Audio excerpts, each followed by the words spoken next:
इससे पहले हमने यहाँ तक कवर कर लिया था। ये सब हमने देखा था कोर्सेज के अंदर, ये मेयर के अंदर कैसे एक होन से दूसरे होन तक वो जाता रहता है, कब जाकर के स्टेबलाइज होता है, 25th डे पे जाके स्टेबलाइज होता है। इसके बाद स्ट्रेस सिंक्रोनाइजेशन हमने आज के लेक्चर के लिए छोड़ दिया था कि आज कंप्लीट करेंगे उसको, ठीक है। तो स्ट्रेस सिंक्रोनाइजेशन का मतलब क्या होता है? लगा लीजिए काफी सारे फीमेल एनिमल हैं फार्म पे, और हमें क्या करना है, कोई भी चीज कमर्शियल लेवल पे चली जाती है, मतलब नंबर ज्यादा जहां पे हो जाता है, तो वहां पे ये चीजें करते हैं। जिसके पास एक ही एनिमल है उसका तो कोई मतलब ही नहीं है, क्या सिंक्रोनाइज कराएगा। जिसके पास 100 एनिमल्स हैं उसको चाहिए कि 20 एनिमल्स मेरे को एक साथ सिंक्रोनाइज करवाने हैं।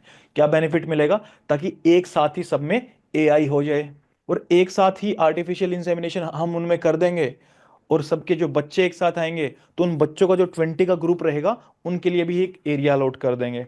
जैसे सपोज कि पूरा बड़ा फार्म है, कोई एक बच्चा अब आ रहा है, फिर अलग से फिर बाद में आ रहा है 2 महीने बाद, फिर 15 दिन बाद आ रहा है, तो पूरा मैनेजमेंट जो है ना वो जीरो हो जाएगा उससे। तो इसलिए ये सिंक्रोनाइजेशन हम करते हैं ताकि एक साथ ही एआई करी जा सके, एक साथ ही उनके बच्चे आएंगे तो उनका जो खाना रहता है स्टार्टिंग का, जो स्टार्टर फीड रहता है वो एक साथ ही उनको दे सकते हैं। तो मैनेजमेंट जो है इससे काफी आसान हो जाता है। तो बड़े लेवल पे कर, बड़े लेवल का मतलब क्या है, जहां पे नंबर ऑफ एनिमल्स ज्यादा रहते हैं, ताकि मैनेजमेंट जो है एफिशिएंटली की जा सके। ठीक है, अब करते कैसे हैं इसको? देखो, सिंक्रोन स्ट्रेस सिंक्रोनाइजेशन का मतलब क्या बोलना चाह रहा है, सब में जो स्टेज हमें चाहिए स्ट्रेस की वो सेम स्टेज होनी चाहिए। इसमें फॉलिकल बन रहा है, इसमें भी बन रहा है, या फिर लास्ट में जब ओवुलेशन हुआ है तो सबका लगभग लगभग एक साथ हुआ हो, 1-2 घंटे का फर्क चलेगा, कोई दिक्कत नहीं, उतना ही फर्क पड़ता है। तो सबका ओवुलेशन एक साथ होगा, तो एआई करेंगे तो सारे के सारे कंसीव कर जाएंगे। अब ओवुलेशन किसी का बाद में हो रहा है, किसी का पहले हो रहा है, और हमने एआई कर दिया सब में, तो सारा का सारा जीरो हो जाएगा। तो उसके क्या क्या तरीके होते हैं उसको सिंक्रोनाइज करने के? एक तरीका है by shortening of luteal phase.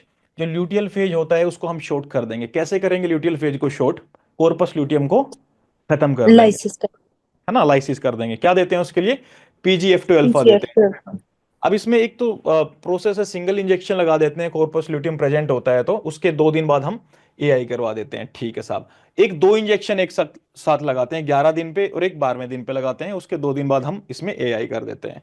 अब 2 दिन बाद कैसे एआई कर रहे हैं? 2 दिन में फिर वो फॉलिकल तो इतना ग्रो नहीं कर पाएगा, नहीं पढ़ेंगे कि उसके लिए जीएनआरएच देंगे, फिर क्या उसके लिए जीएनआरएच देंगे, जैसे एलएचएफएसए चाहते हैं, और वो क्या करेंगे, फॉलिकल की जल्दी ग्रोथ करा देंगे, और ओवुलेशन भी 2 दिन के अंदर सभी एनिमल्स में एक साथ निकल जाएगा।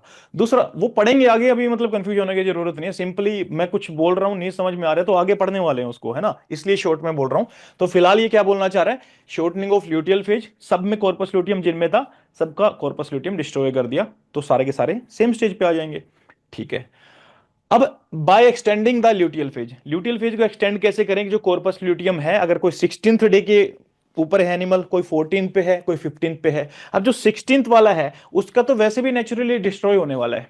इसमें क्या करते हैं, एक्सटेंड करके कॉर्पस ल्यूटियम को मेंटेन करवाते हैं, प्रोजेस्ट्रोन दे दे करके क्या करवाते हैं, कॉर्पस ल्यूटियम का मेंटेनेंस करवाते हैं कि वो 17 डे पे जाकर के रिग्रेस ना हो जाए, क्योंकि फर्टिलाइजेशन तो हमने करवाया नहीं अभी तक। तो 16th डे वाला एनिमल कब तक वेट करेगा? जब तक वो जो लास्ट फेज में जो चल रहा था वो भी कॉर्पस ल्यूटियम बना करके इस फेज में ना पहुंच जाए तब तक। तो कॉर्पस ल्यूटियम का हमने शॉर्ट ड्यूरेशन कर दिया, उसको शॉर्टनिंग कर दी ल्यूटियल फेज की, एक इसको एक्सटेंड करवा दिया। तो दोनों ही तरीके से ये किया जा सकता है। अब देखो इसमें ना 3 तरीके होते हैं, एक आपका होता है ओव सिंक, एक होता है सेलेक्ट सिंक, और एक आपका होता है को सिंक। ओव सिंक और को सिंक में थोड़ा सा कंफ्यूजन होता है, बट उसको अपन डिफरेंस देखेंगे तो बिल्कुल क्लियर हो जाएगा, कोई दिक्कत नहीं है। अब देखो ओव सिंक में ये याद रखना आपको, 0 डे पे क्या लगाएंगे, गोनाडोट्रोपिन रिलीजिंग हार्मोन लगाएंगे। क्या रिलीज करेगा ये? एलएच और एफएसएच रिलीज करेगा, ठीक है। मतलब क्या काम क्या होता है इसका, एलएच एफएसएच का रिलीज करवाना। और ये क्या करेंगे, फॉलिकल को स्टिमुलेट करवाएंगे, ल्यूटिनाइजिंग हार्मोन ओवुलेशन करा देगा। जिन भी एनिमल्स के अंदर फॉलिकल्स होंगे उनके अंदर क्या हो जाएगा, ओवुलेशन हो जाएगा। उसके बाद 7th डे पे हम क्या करेंगे, क्या दे रहे हैं यहाँ पे, पीजीएफ टू अल्फा दे रहे हैं, प्रोस्टाग्लैंडिन दे रहे हैं। अब सब में ओवुलेशन करवा दिया था, तो लगभग लगभग सबके अंदर क्या होगा, कॉर्पस लुटियम बन चुका होगा, ठीक है। उसको भी फिर डिस्ट्रॉय कर देंगे। क्यों डिस्ट्रॉय कर रहे हैं? क्योंकि यहाँ पे जो जीएनआरएस दिया था, जरूरी नहीं है कि सब में ओवुलेशन हो गया हो, कुछ एनिमल्स यहाँ पे ऐसे भी मिलेंगे जिनके अंदर क्या है, कॉर्पस ल्यूटियम है। तो उन एनिमल्स के अंदर जिनके अंदर कॉर्पस ल्यूटियम था उनका तो यहाँ पे डिस्ट्रॉय हो ही जाएगा, यहाँ पे डिस्ट्रॉय करेंगे हम उनका ले जा करके, और प्लस में जो जीएनआरएच ये दिया है जिनमें फोलिकल्स था उनका ओवुलेशन हो जाएगा तो उनका भी कॉर्पस ल्यूटियम आ जाएगा। तो आगे सारे के सारे कॉर्पस ल्यूटियम वाले फेज में। अब आपका क्वेश्चन होना चाहिए सर जिसमें यहाँ पे कॉर्पस ल्यूटियम था 6 दिन बाद रिग्रेस हो गया, तो वो बताया था ना एक्सटेंशन कर देंगे उसका, वहां पे एक्सटेंड भी कर सकते हैं, बट उसको अभी यहां पे मत लेके आओ एग्जाम के हिसाब से। चलो ये कॉन्सेप्ट थोड़े बंधे हुए हैं, एक साथ बताने पड़ते हैं, कनेक्ट होकर के फिर समझ में आता है, बट अभी के लिए जो बता रहा हूं ट्राई करूंगा कि ऐसा का ऐसा आपके दिमाग में डाल दो बिल्कुल। तो कोशिश करो थोड़ा फोकस करके बैठो, ठीक है। इन शॉर्ट क्या बोलना चाहता है इसमें, जीएनआरएस देंगे 0 डे पे, उससे क्या होगा ओवुलेशन, उसके बाद क्या बनेंगे कॉर्पस ल्यूटियम। 7 डे पे क्या दे देंगे पीजीएफ2 अल्फा दे देंगे, सारे के सारे कॉर्पस ल्यूटियम डिस्ट्रॉय हमने कर दिए। अब सब में कॉर्पस ल्यूटियम डिस्ट्रॉय तो फोलिकल बनना स्टार्ट हुए। अब फोलिकल्स के लिए हमने क्या दिया, फिर से जीएनआरएस दे दिया, फिर से एक साथ सब में ओवुलेशन हो जाएगा, क्योंकि जिनमें कॉर्पस ल्यूटियम था वो भी डिस्ट्रॉय हुआ और जिनमें नहीं था कॉर्पस ल्यूटियम वो ओवुलेशन करके हम उनमें ले आए थे, तो कॉर्पस ल्यूटियम को डिस्ट्रॉय कर दिया। और फाइनली हमने क्या किया, फिर उसको 8 से 24 घंटे बाद उसमें हमने एआई करवा दी। 8 से 24 घंटे बाद क्यों एआई करवाई तो बताएगा। जीएनआरएच देने के 8 से 24 घंटे बाद, क्योंकि ओवुलेशन जो होता है उसके कुछ टाइम बाद ओवम बाहर आ जाती है, उसका 16 घंटे प्लस ही होता है टाइम, तो इतने टाइम पे हम एआई कर सकते हैं। अब देखो कुछ नहीं समझ में आया, टेंशन नहीं है, अपने को याद क्या रखना है, ओव सिंक पढ़ रहे हैं, ये ध्यान से देख लो। ओवटिंग 0 से शुरू किया जीएनआरएच, उसके बाद ओवुलेशन करवा के कॉर्पस ल्यूटियम को डिस्ट्रॉय किया और फिर से जीएनआरएस दे दिया, और फिर 8 से 24 घंटे बाद 11वें दिन हमने एआई करवा दिया, दैट इज ओव सिंक। अब आगे वाला देखो तो ये और बेहतर समझ में आएगा मैं क्या बोलना चाह रहा था। सिलेक्ट सिंक में क्या है, 0 डे पे हमने गोनेडोट्रोपिन रिलीजिंग हार्मोन दिया, उससे क्या हुआ, जो फोलिकल्स थे वो बनना स्टार्ट हुए और उससे ओवुलेशन भी हो गया। अगर जो ऑलरेडी बने हुए थे उनके अंदर ओवुलेशन हो गया, जिनमें नहीं बना हुआ था उनके अंदर फोलिकल ग्रोथ किए, उनका ओवुलेशन हो चुका है। उसके बाद क्या देंगे हम, 7 दिन बाद इसको प्रोस्टाग्लैंडिन देंगे, जो भी कॉर्पस ल्यूटियम थे सारे के सारे डिस्ट्रॉय हो जाएंगे। अब यहां पे हम जल्दीबाजी नहीं करते हैं, क्या जल्दीबाजी नहीं करेंगे, जीएनआरएच नहीं देंगे कि जल्दी ओवुलेशन हो जाए। अब हम कॉर्पस ल्यूटियम डिस्ट्रॉय करने के बाद यहां पे वेट करते हैं कि एनिमल नेचुरल हीट में सारे के सारे एक साथ ही आने चाहिए, हमें जल्दी नहीं है। पहले हमने जीएनआरएच देके ओवुलेशन करवा लिया, उसके बाद जो कॉर्पस ल्यूटियम बना सब में या जिसमें पहले से बना हुआ था उसको हमने डिस्ट्रॉय कर दिया। क्या किया, उसको हमने डिस्ट्रॉय कर दिया। उसके बाद सब में साइकिल तो फिर से स्टार्ट होगा। अब पहले वाले में क्या कर रहे थे, फिर से हमने जीएनआरएस देके सबका ओवुलेशन करा दिया था। इसमें क्या कर रहे हैं, इसमें सीधा नॉर्मल हीट के आने की वेट करेंगे कि नॉर्मल एनिमल कब हीट में आ जाएगा, उसके बाद हीट देख करके हम क्या करेंगे, इसमें एआई करेंगे। तब इसका नाम क्या है, सेलेक्ट सिंक है। सेलेक्ट क्या कर रहे हैं इसमें कि एनिमल को सिलेक्ट कर रहे हैं कि हाँ ये हीट में है, हीट में। तो उस तरह से आप याद रख सकते हैं इसको, एनिमल का हीट में आने का वेट किस में किया जाता है, सिलेक्ट सिंक में किया जाता है, ठीक है। ओव सिंक में तो क्या कर रहे थे हम, उसको जीएनआरएस दिया पहले, फोलिकल्स ओवुलेशन हुआ, फिर कॉर्पस ल्यूटियम डिस्ट्रॉय किया, ये दोनों ही स्टेप इसमें भी किए। तीसरा एक्स्ट्रा क्या है, ये वेट कर रहा है रियल हीट में आने का, जबकि वहां पे उन्होंने जीएनआरएच ही दे दिया और ओवुलेशन होने के बाद 8 से 24 घंटे बाद उन्होंने क्या किया, एआई कर दिया वेट करके, क्योंकि ओवुलेशन के इतने टाइम बाद ओवा बाहर आएगा, उस प्रॉपर टाइम पे उन्होंने क्या किया, एआई कर दिया। अब आ जाओ लास्ट वाले पे, इसमें क्या बोलना चाह रहा है, कोसिंक में ये बोलना चाह रहा है 0 डे पे सेम, तीनों में सेम ही चल रहा है। देखो जीएनआरएस दिया, ओवुलेशन करवाया, उसके बाद कॉर्पस ल्यूटियम बना, कॉर्पस ल्यूटियम को क्या करवाया, डिस्ट्रॉय करवा दिया पीजीएफ2 अल्फा पे। 0-7 तो तीनों में सेम चल रहा है ना। अब इस पे 9 डे पे क्या करवाना चाह रहे हैं, जीएनआरएच देकर के वेट वूट कुछ नहीं किया इन्होंने, जीएनआरएच देके क्या किया, सीधा एआई कर दिया। अब क्वेश्चन क्या बन रहा है, डाउट हो रहा है किसी को, ये क्या कर दिया, मतलब उसमें तो पूरा 8 से 24 घंटे बाद आपने किया था बिना हीट देके। पहले वाले में कौन था, ओव सिंक के अंदर बिना हीट चेक किए 8 से 24 घंटे बाद दे दिया। क्यों, क्योंकि हम जीएनआरएच लगा चुके थे, हमें पता था इतने घंटों बाद क्या होगा, ओवुलेशन होगा, उसके अकॉर्डिंगली हमने एआई लगा दिया था, तो सारे के सारे प्रेग्नेंट हो जाएंगे। सेकंड में हमने क्या किया, सिलेक्ट सिंक में जीएनआरएस दिया, उसके बाद पीजीएफ2 अल्फा दिया 7 डे पे, उसके बाद हमने क्या किया उसमें, बोलते रहो बोलते रहो, 6-7 तो बच्चों क्या दिक्कत है, कोई डिस्टर्बेंस थोड़ा ना होगी क्लास में, याद कर लो अभी के अभी, याद हो जाना चाहिए। क्या सिलेक्ट सिंक में क्या किया, सेम सेम प्रोसीजर, सबसे पहले क्या दे रहे हैं, GnR दूसरे नंबर पे क्या दे रहे हैं फिर, PGF2 अल्फा। उसके बाद जो सिलेक्ट सिंक था उसमें हमने क्या किया, पीजीएफ2 अल्फा देने के बाद wait wait for the heat. Wait for the heat. और नेचुरल जो हीट। उससे पहला था ओव सिंक, उसमें क्या हमने हीट का वेट किया क्या? नो सर, 9th डे पे रेस्ट दे दिया। 9th डे पे हमने जीएनआरएच लगा दिया, उसके 8 से 24 घंटे बाद हमने एआई कर दिया। ये ये कि जीएनआरएच हम लगा चुके हैं तो ओवुलेशन हो ही गया होगा, वहां पे हीट का वेट नहीं किया। अब तीसरे में क्या बोलना चाह रहा है, वही सेम सी। पहले क्या देंगे, सबसे पहले GnRH। ओवुलेशन करवा दिया सबका, फिर कॉर्पस ल्यूटियम बना तो उसका क्या करेंगे 7 डे पे। PGF2 alpha. उसके बाद क्या कर रहे हैं इसके अंदर, 9th डे पे GnRH दे रहे, साथ ही AI कर रहे हैं। साथ ही एआई दे दिए। अब ये बताओ ये ज्यादा एक्यूरेट होगा या जो वो था वो ज्यादा एक्यूरेट होगा? सर ओव सिंक ओ सिंक थोड़ा ज्यादा ज्यादा। प्रिसाइज होगा, क्योंकि हमने उसकी टाइमिंग बिठाई है कि ओवुलेशन हमने इंजेक्शन लगाया तो ओवुलेशन इतने टाइम में आएगा, उसके अकॉर्डिंगली हमने स्पर्म दिए हैं। और यहाँ पे ये बिना प्रिसाइज वाली चीज क्यों कर रहे हैं, क्यों हो रहे हैं इतने इनइफेक्टिव यहाँ पे? क्योंकि टाइम नहीं है इनके पास, इनके पास टाइम नहीं है। ये बोल रहे हैं कि जीएनआरएस का इंजेक्शन लगा करके सीधा एआई कर दो, भैया इतने पैसे नहीं देंगे बार बार आने के, तुम्हें परेशान होता है एनिमल भी, बार बार परेशान होता है, कभी ये कर रहे हो वो, एक ही बार परेशान करवाएंगे एनिमल को। पूरा मैनेजमेंट उनको सेट करना पड़ता है, इसलिए ये मेथड डिपेंड करता है, जिसको चाहिए ये मेथड भी है। जिसको ज्यादा प्रिसाइज करना है उसको कोई दिक्कत नहीं है कि हाँ करो परेशान हमारे एनिमल्स को, हम रिस्ट्रेन करके रखेंगे, बार बार करवाएंगे 20 एनिमल को रिस्ट्रेन, कोई दिक्कत नहीं है, उनमें वो वाला प्रिसाइज मेथड है। तो इनमें से कौन सा मेथड ऐसा है जिसमें हम रियल हीट का वेट करते हैं, ये आएगी तो एआई करवाएंगे। Select leg sync. Sync. Select sync है ना। प्रिसाइज मेथड कौन सा है इनमें से जिसमें प्रिसाइजली हम देखते हैं, देखो हीट जिसकी प्रॉपर हीट का वेट किया जा रहा है वो भी प्रिसाइज ही है, बट मैं बात कर रहा हूं ओव सिंक और आपका ये वाला को सिंक में से कौन सा को प्रिसाइज सिंक। मेथड रहेगा? ओव सिंक। ठीक है जी, ये ध्यान रखना। ये ओव सिंक में और को सिंक में थोड़ा डिफरेंस दिया हुआ है। यहां पे एआई परफॉर्म की जाती है ओव सिंक के अंदर 16 से 24 आवर्स, मतलब थोड़ा बहुत घंटों का चलेगा, after the second GnRH injection के बाद हमें लगभग 24 आवर तक यहां पे वेट कर लेते हैं, 16 to 24 आवर तक। ठीक है, इसमें क्या करते हैं कोसिंक में, AI is performed immediately with second GnRH के लगते एआई लगा देते हैं। ठीक है, स्पर्म एंड ओवुलेशन टाइमिंग में AI is timed closer to the ovulation. हमें आइडिया हुआ कि हाँ हमने जीएनआरएस दिया है तो लगभग 16 से 24 घंटे बाद होगा, तो AI is timed closer to the ovulation allowing sperm and egg to meet at the optimal time. ये क्या बोलते हैं, relies on sperm waiting for the ovulation. Obvious सी बात है, जीएनआरएच लगाते ही हमने एआई कर दिया है तो स्पर्म वेट ही करेंगे ना, क्योंकि एकदम से तो ओवुलेट होगा नहीं। तो यहां पे क्या बोल रहे हैं, relies on sperm waiting for the ovulation as ovulation occurs 24 to 30 hours after the second GnRH. But ये तो इंजेक्शन साथ में दे चुके हैं, इंजेक्शन के बाद ही निकलता है 24 घंटे बाद, तो वो वाली 16 से 24 घंटे वो वाली बात बोलना चाह रहा है।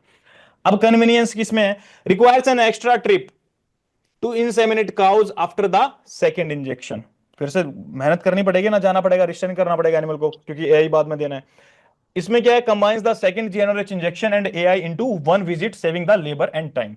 अब लेबर रिक्वायरमेंट क्या है, इसमें कमी रहेगी यार, सॉरी इसमें ज्यादा रहेगी, क्योंकि फिर से एआई करना पड़ रहा है, जबकि उसमें को सिंक के अंदर क्या बोलना चाह रहा है, एआई, ओ सॉरी मैंने उल्टा बोल दिया क्या, ओव सिंक के अंदर लेबर ज्यादा रहेगी क्योंकि वेट करके फिर से वो करना पड़ रहा है, इसमें लेबर कम रहेगी कम रहे। क्योंकि एआई जीएनआरएच के इंजेक्शन लगाते ही हमने एक साथ कर दिया है।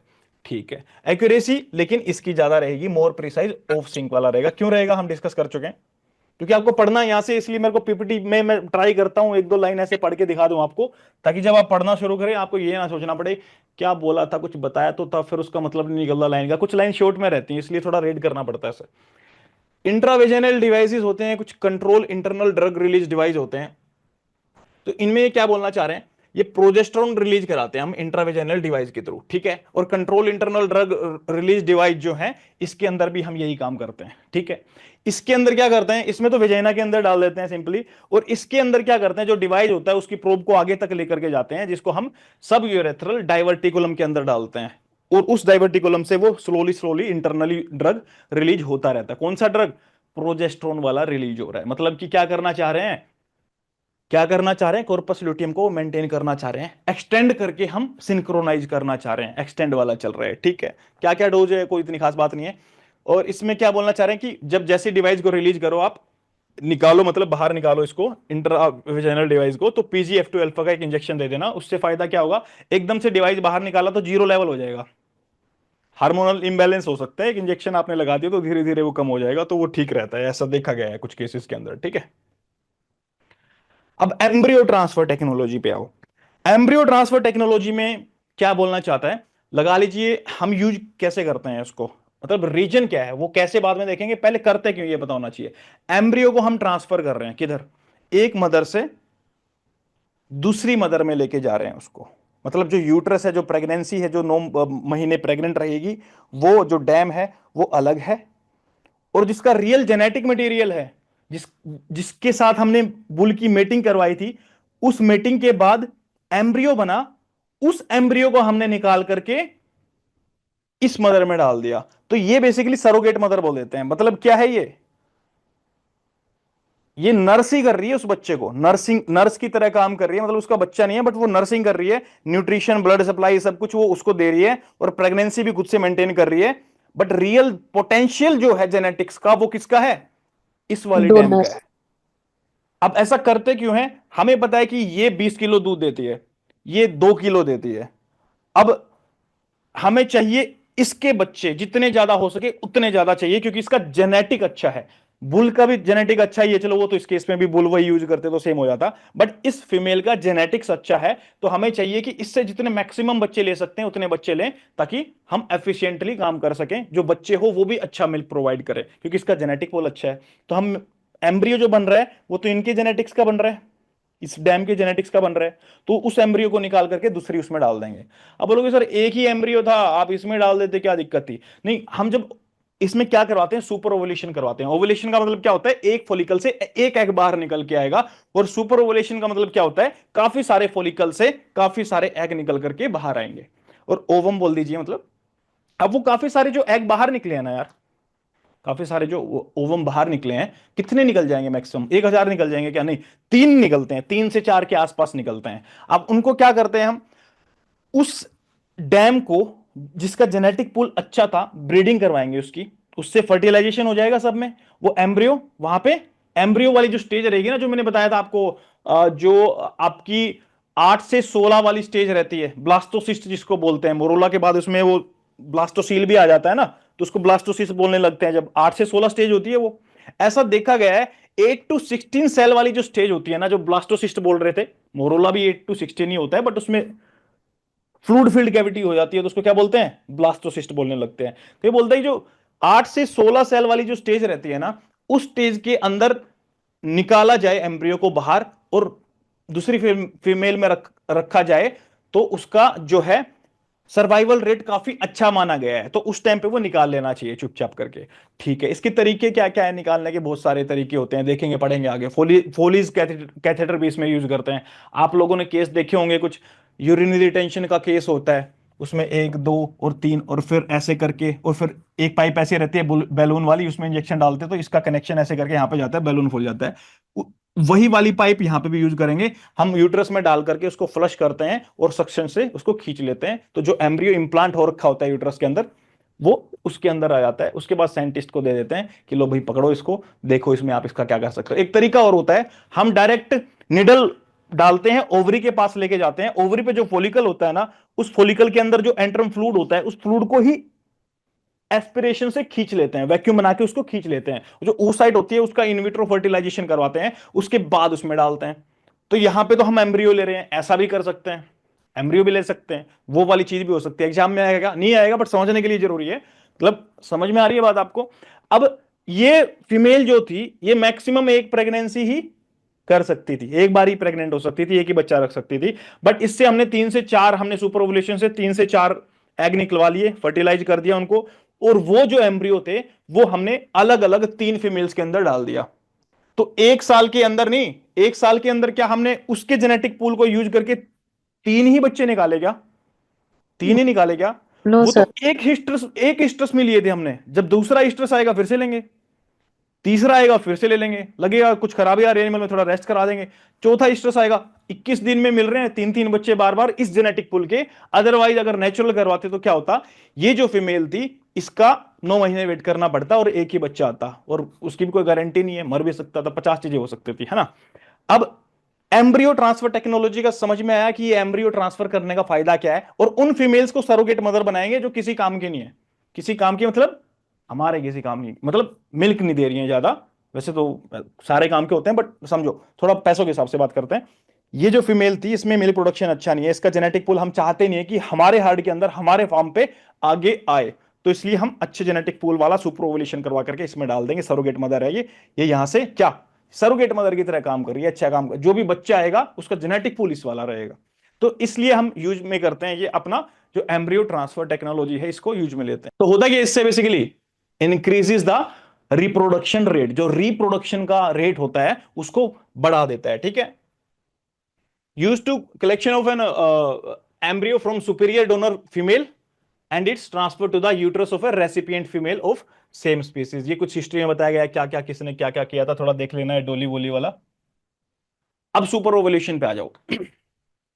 सुपर ओवुलेशन में अगर मैं कुछ स्किप कर रहा हूं ना तो आप समझ लेना कि वो, या तो मैं आपको बोल दूंगा इसको पढ़ लेना, थोड़ा सा देख लेना एक दो पॉइंट जो रेड वाले हैं, या फिर वो इतना इंपॉर्टेंट नहीं है अगर मैं स्किप कर रहा हूं तो उसमें टाइम खराब हो जाएगा और वो पूछा नहीं जाता, ठीक है। तो आप ये रखना दिमाग में, क्योंकि आपका टाइम बहुत कम है, थोड़ा सा ये करना पड़ेगा अपने को। सुपर ओवुलेशन की बात करते हैं। कर चुके हैं बात, बचा क्या है थोड़ा सा पढ़ लेते हैं अब। Induction of multiple ovulation and above the normal level, ठीक बात है। इसमें एक्सोजीनस हार्मोन्स का हेल्प लेते हैं। ऑब्वियस सी बात है, जो बॉडी के अंदर हार्मोन है ऑलरेडी, एंडोजीनस हार्मोन है, उनसे तो सुपर ओवुलेशन होगा नहीं, तो ऑब्वियसली हमें एक्सोजीनस हार्मोन का यूज करना पड़ेगा, थोड़े हार्मोन के लेवल बढ़ाने पड़ेंगे, बाहर से हार्मोन देने पड़ेंगे ताकि सुपर ओवुलेशन हो जाए।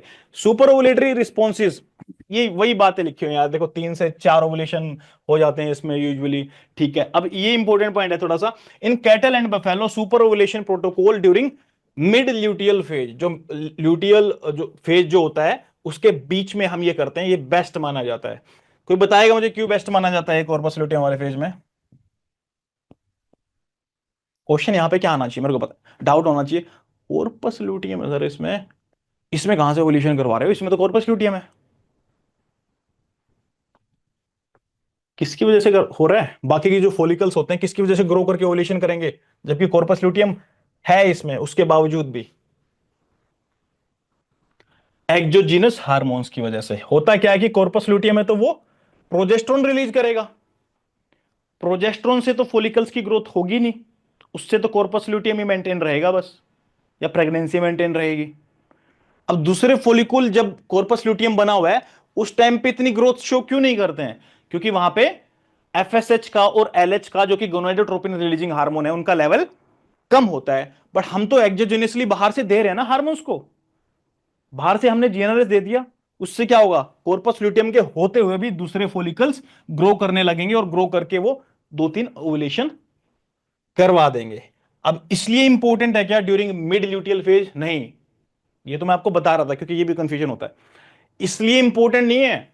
इंपॉर्टेंट इसलिए है क्योंकि हमें क्या करना है, ओवुलेशन के तुरंत बाद टाइम खराब नहीं करना है। जो सरोगेट मदर इधर बैठी हुई है ना, उसका भी कॉर्पस ल्यूटियम का मिड ल्यूटियल फेज चल रहा है, और जो मेन मदर है, जो सुपीरियर एनिमल है, उसका भी कॉर्पस ल्यूटियम का फेज चल रहा है, ताकि जल्दी से ओवुलेशन करवा के एग को, उस जो मेन फीमेल है उसको, उससे ब्रीडिंग करवाई जाए बुल से, या एआई की जाए, और जो 3 या 4 एग निकले हैं उनका क्या हो जाए, फर्टिलाइजेशन हो जाए और वो इंप्लांटेशन हो जाए। इंप्लांटेशन कब सक्सेसफुल होगा? जब प्रोजेस्टेरोन का लेवल हाई होगा। हाई, और वो हाई है कि नहीं है इसमें? यस, क्यों है हाई? क्योंकि ल्यू सीएल की वजह से। मिड ल्यूटियल फेज चल रहा है, और उसके बाद भी हमने निकाला है, ओवुलेशन करवाया है और फर्टिलाइजेशन करवाया है, ब्रीडिंग हुई है, 1-2 दिन उसमें लग जाएंगे, इसलिए मिड ल्यूटियल फेज होना चाहिए उस टाइम पे, ताकि 1-2 दिन बाद भी जब ब्रीडिंग हो जाए, फर्टिलाइजेशन हो जाए, तो ये कॉर्पस ल्यूटियम जो है अपनी फुल्ली फंक्शनल स्टेज पे चल रहा हो। और उसके 2-3 दिन बाद, 4 दिन बाद क्या होगा, इंप्लांटेशन हो जाएगा, और उसके बाद क्या होगा, उसको हम फोलिज कैथेटर से एस्पायर करके फ्लश करके निकाल लेते हैं। उसको जो एम्ब्रियोलॉजिस्ट होते हैं माइक्रोस्कोप में देखते हैं, ठीक है मरा हुआ तो नहीं है, बहुत ही सेंसिटिव होता है वो, और उसके बाद हम क्या करते हैं, उसको प्लेस कर देते हैं कहाँ पे, सरोगेट मदर के अंदर। चलो जी। हार्मोन कौन से यूज कर रहे हैं? एफएसएच और पीएमएसजी यूज करते हैं, किसके लिए? सुपर ओवुलेशन करवाने के लिए। अब पीएमएसजी को भी यूज कर लेते हैं, इसका एडवांटेज क्या है? इसका biological single half use life जो करना होता है पड़ता है।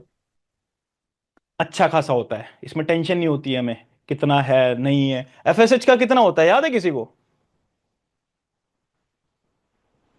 भूल गए क्या सब कुछ? 7 मिनट किसका था? अच्छा। GNRH का, GNRH, GNRH का, और 30 मिनट किसका था? FSH का। LH, एलएच का था। बोला भी था, ऐसे ही याद हो रहा है, आधा घंटा, पता नहीं क्यों एलएच से मुझे आधा घंटा फील आ जाता है। ये किसका बताया 7 मिनट वाला? GNRH, GNRH। एफएस्ट का भूल गए क्या? 2 से 4 घंटे था क्या थ्री इसका? 3 hours समथिंग। हाँ, मतलब 2-3 घंटे ही रहता है मैक्सिमम हाँ, इसका। Something like that. और पीएमएसजी का तो 4-5 दिन रहता है। टेंशन ही नहीं है मतलब कुछ, है 7 ना? days. ये इसका एडवांटेज होता है। हालांकि इसका एक डिसएडवांटेज भी होता है, ये एफएसएच के साथ साथ एलएच की तरह भी काम करने लगता है। हमें उस टाइम पे खाली फॉलिकल, इसमें वो दूसरी बात आ जाएगी, कंफ्यूजन हो जाएगा, क्योंकि एलएच की बात मैं ओवुलेशन बोलूंगा, आप बोलोगे सर ओवुलेशन तक करवाना ही है। वो जो दूसरा केस आपको बताया था ना मैंने, कि ऐसा जरूरी नहीं है कि उसके अंदर इंप्लांट करवाएंगे। अगर हमें इन विट्रो फर्टिलाइजेशन करना है तो उस केस में हम सीरिंज डाल करके डायरेक्ट ओवरी के ऊपर जो फॉलिकल होता है उसका एंट्रम फ्लूइड निकाल लेते हैं, उसमें ओवा मिलती है, और उसका बाहर इन विट्रो फर्टिलाइजेशन करवाते हैं।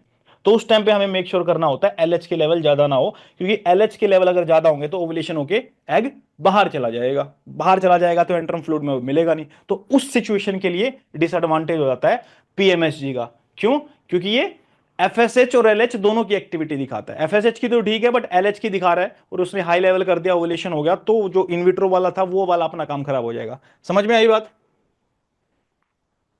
आई कि समझ में नहीं आई बिल्कुल भी? Yes sir. आगे ना, ठीक है। बाकी नहीं बोल रहे भाई, ऐसे मत करो, बार बार एक्सप्लेन करता रहूंगा एक ही पॉइंट को, नहीं तो। अब स्टेप्स क्या है भाई? सिलेक्शन ऑफ डोनर, फिर क्या करेंगे? सिंक्रोनाइजेशन करेंगे दोनों में, डोनर के अंदर और रेसिपिएंट के अंदर। और उसमें भी कौन सा फेज लेके आएंगे जब सुपर ओवुलेशन होता है? मिड ल्यूटियल फेज, वो सबसे ज्यादा इंपॉर्टेंट होता है, उस पॉइंट को मत भूलना। सुपर ओवुलेशन करवा देंगे, फिर उसकी ब्रीडिंग करवा देंगे फीमेल की, उसके बाद जो एम्ब्रियो उसमें बनेगा उसको कलेक्ट कर लेंगे एंड देन उसको ट्रांसफर कर देंगे। ठीक है? जो स्मॉल एनिमल्स होते हैं ना उनके अंदर तो हम एब्डोमेन में भी, जो वेंट्रल साइड होती है ना, स्मॉल एनिमल है, ये लगा लो, ये कैट है, उसको उठा लिया, मतलब इसका वेंट्रल वाला पार्ट ये, डोर्सल वाला ये, वेंट्रल में एब्डोमेन वाली साइड में मिड इंसिजन दे देते हैं और वहां से भी हम उसको ट्रांसफर कर सकते हैं एम्ब्रियो को। ठीक है? और जो बड़े एनिमल्स होते हैं उनमें नहीं करते हैं, ऐसा पता लगे एब्डोमेन, वो तो फिर बहुत बड़ी बात हो जाएगी। ठीक है? तो स्मॉल एनिमल्स के लिए होता है, आगे आएगा पॉइंट, ध्यान रखना। क्राइटेरिया क्या होता है फॉर सिलेक्शन ऑफ डोनर?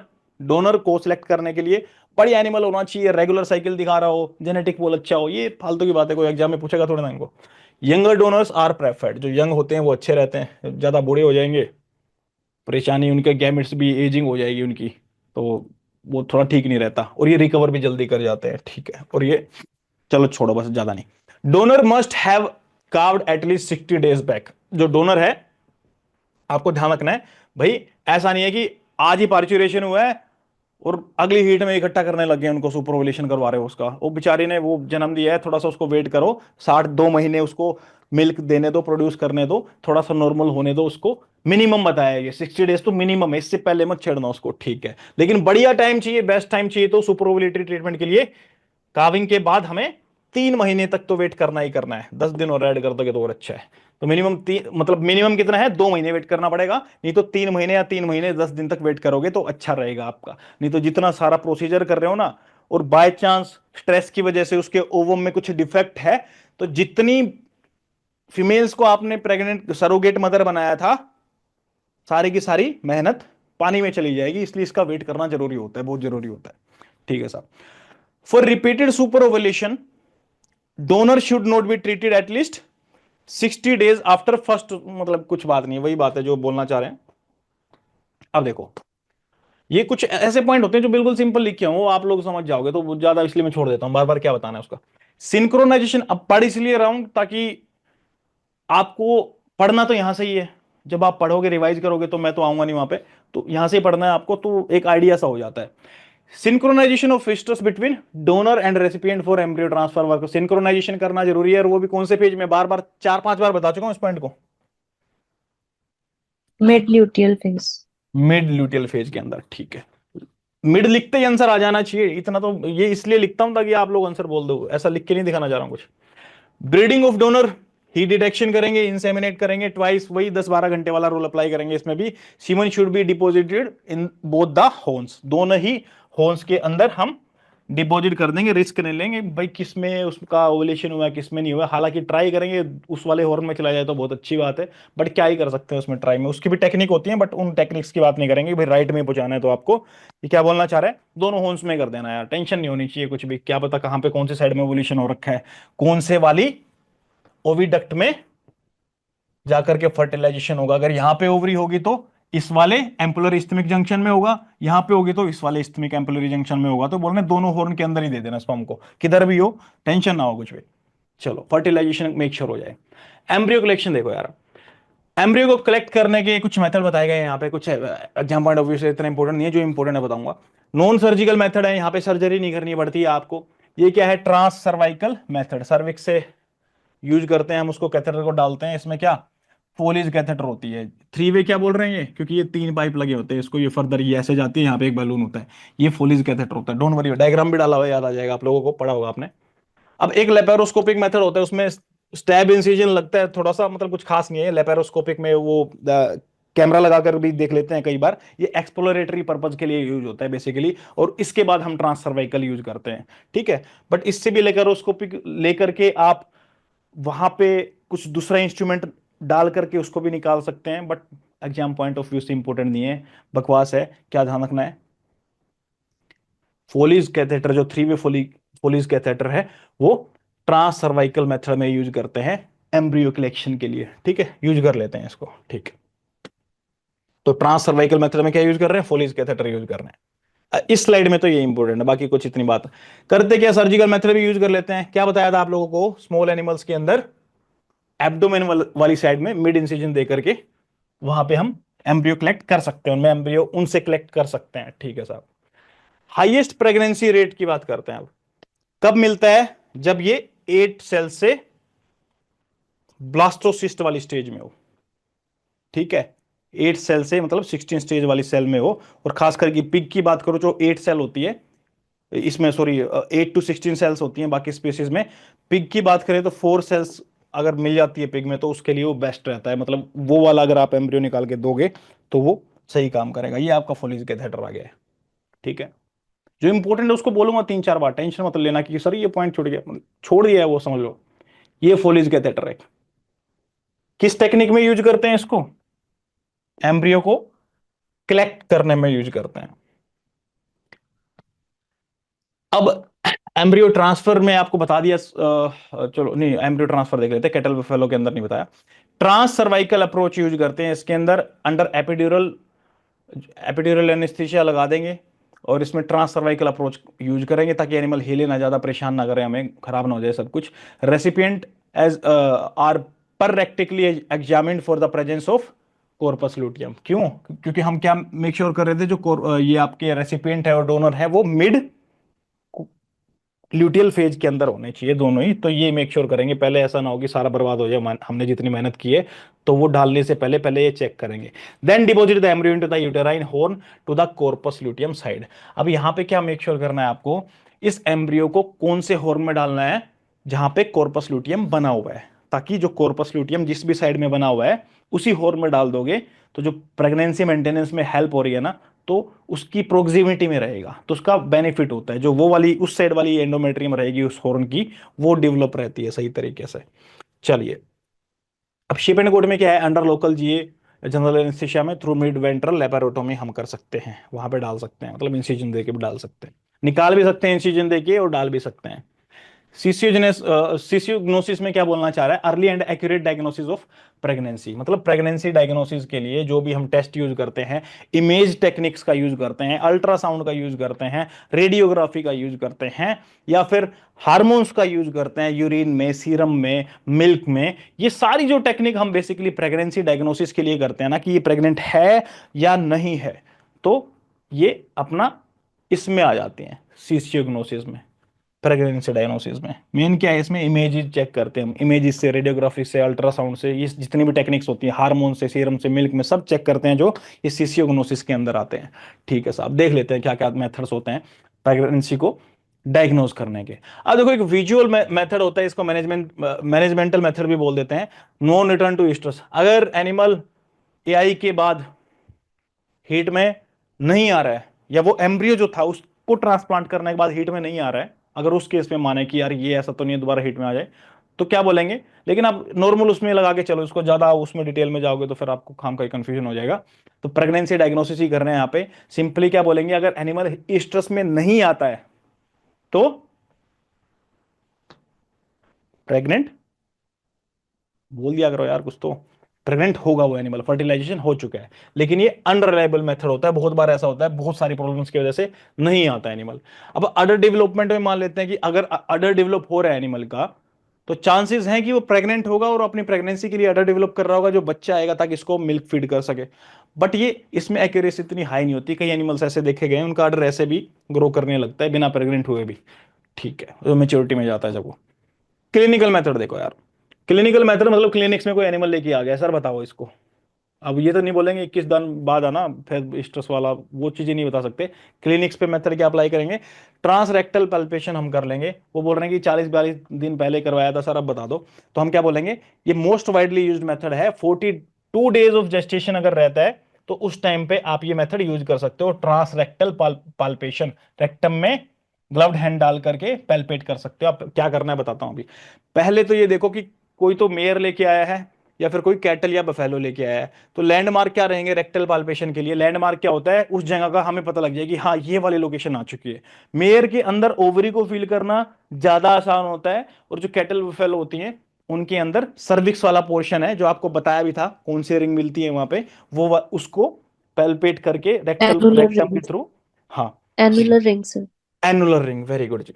तो जो कैटल बफेलो में क्या है, ये सर्विक्स को लैंडमार्क मानते हैं। मेयर के अंदर किसको लैंडमार्क मानते हैं, जब रेक्टल एग्जामिनेशन करते हैं तो ओवरीज ओवरी। को। ओवरीज बड़ी रहती है, इसमें दिख जाता है। Foetus is barely palpable during the 5.5 to 6.5 month।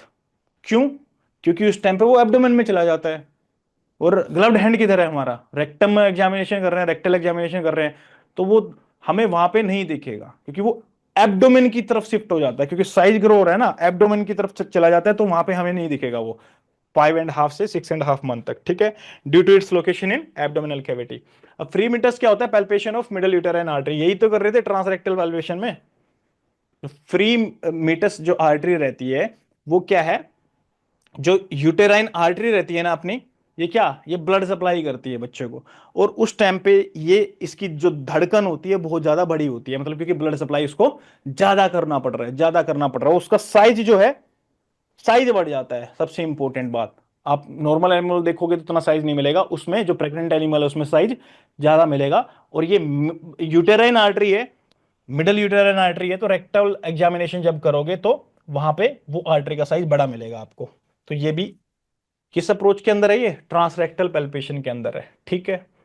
कब कर सकते हैं इसको, फ्री मीटर्स आर्टरी कब देखने को मिलेगी, क्वेश्चन ये आएगा आपका 3 42 month। डेज पे, ठीक है, उससे पहले नहीं कर सकते। तो ये मिनिमम वो टाइम है 42 डेज, इससे पहले तो मतलब आप चेक ही नहीं कर सकते। ये मिनिमम टाइम है 42 डेज वाला, जिसमें फ्री मीटर्स आर्टरी से आप कर सकते हो, ठीक है। अल्ट्रासोनोग्राफी, अब अल्ट्रासोनोग्राफी जब करते हैं ना, देखो ये 3 तरह की होती है। एक तो एनीकोइक होती है, इसमें इको नहीं आएगा कुछ भी, किस वाले पार्ट का, जो लिक्विड पार्ट है, लाइक फोलिकुलर फ्लूइड होता है, कोरियोनिक एमनियोटिक फ्लूइड होता है, इनका कुछ भी इको नहीं आएगा। हाइपर इकोइक पार्ट में क्या दिखता है, ये छोड़ो, पहले हाइपो पे आ जाओ, इसमें बिल्कुल इको नहीं आएगा ये वाले पार्ट का, इनके पार्ट की वजह से। और ये सॉफ्ट टिश्यू और जो ग्रे इमेजेस हैं, इनसे क्या आएगा, हाइपो इकोइक होते हैं ये। और जो डेंस टिश्यू होते हैं जैसे कि फीटल बोन्स हैं या बोवाइन सर्विक्स जो है, ये हाइपर इकोइक दिखाई देते हैं अल्ट्रासोनोग्राफी पे, ठीक है। तो यहां पे हमें क्या देखना पड़ेगा, फीटल की बोन देखनी पड़ेगी जो हाइपर इकोइक आ रही है, मतलब फीटल बोन है तो प्रेग्नेंट एनिमल, ठीक है। अल्ट्रासोनोग्राफी ऐसे यूज कर सकते हैं। रेडियोग्राफी स्मॉल एनिमल में यूज करते हैं, जो बीच रहती है उसके अंदर बहुत सारे बच्चे होते हैं, और बहुत सारे बच्चों के एक्सरे जब लोगे उस बीच का, तो बहुत सारी हड्डियां उनके दिखेंगी, तो उससे हम एक आइडिया लगा सकते हैं। इसके यूट्रस के अंदर तो बहुत सारी बोन्स हैं, छोटी छोटी बोन्स हैं, और उन बोन से हम बता सकते हैं ये प्रेग्नेंट है, और काफी सारे पपीज हैं इसके अंदर। अब एब्डोमिनल पैल्पेशन से भी चेक कर लेते हैं, बट इतना सही नहीं होता है, इतना सही नहीं होता है अभी चीज में, उसमें प्रॉब्लम भी हो जाती है, ज्यादा पैल्पेट करने के चक्कर में कोई सिकदड़ इंसान कर रहा है, मैं बताऊंगा सर ये वो बच्चे मार देगा उसके, ठीक है। तो इतना अच्छा नहीं मानते हैं उसको एब्डोमिनल पैल्पेशन को। और बोवाइन में तो ये मतलब भूल ही जाओ, मतलब during the late gestation 7 month onward, बात ही खत्म हो गई। अब 7 महीने मतलब लग गए हैं जिस चीज के अंदर, अब क्या ही कर रहे हो। अब आप मेरी बात समझ रहे हो, 7 महीने लग गए हैं, उसके बाद क्या चेक करेंगे, उसके बाद तो प्रेग्नेंट ही होगा एनिमल, बट फिर भी करना है किसी को तो 7 मंथ पे बफेलो का जो एब्डोमेन रहता है उस टाइम पे चेक कर सकते हैं। मैंने देखा बहुत सारे बच्चों को, सर ये देखो इसका एब्डोमेन दिख रहा है 3 महीने में, बोल रहे हैं एब्डोमेन दिख रहा है सर, ये देखो प्रेग्नेंट है ये। वो 3 महीने में नहीं देख सकते आप, वो 7 महीने में दिखता है। ऐसे ही मोटा हो रहा है एनिमल, वो एक अलग बात है। वो 7 मंथ पे देखते हैं एब्डोमिनल पैल्पेशन, कब? 7 मंथ पे देखते हैं, ठीक है जी। ये बात ध्यान रखना, ये थोड़े मजाक इसलिए कर देता हूं ताकि आपको ये टाइम पीरियड याद रहे। लेबोरेटरी मेथड्स में क्या क्या है? वेजाइनल बायोप्सी ले सकते हैं, हिस्टोलॉजिकल असेसमेंट करेंगे, इसमें क्या करेंगे? Assess number of layer of the stratified squamous epithelium of vaginal mucosa.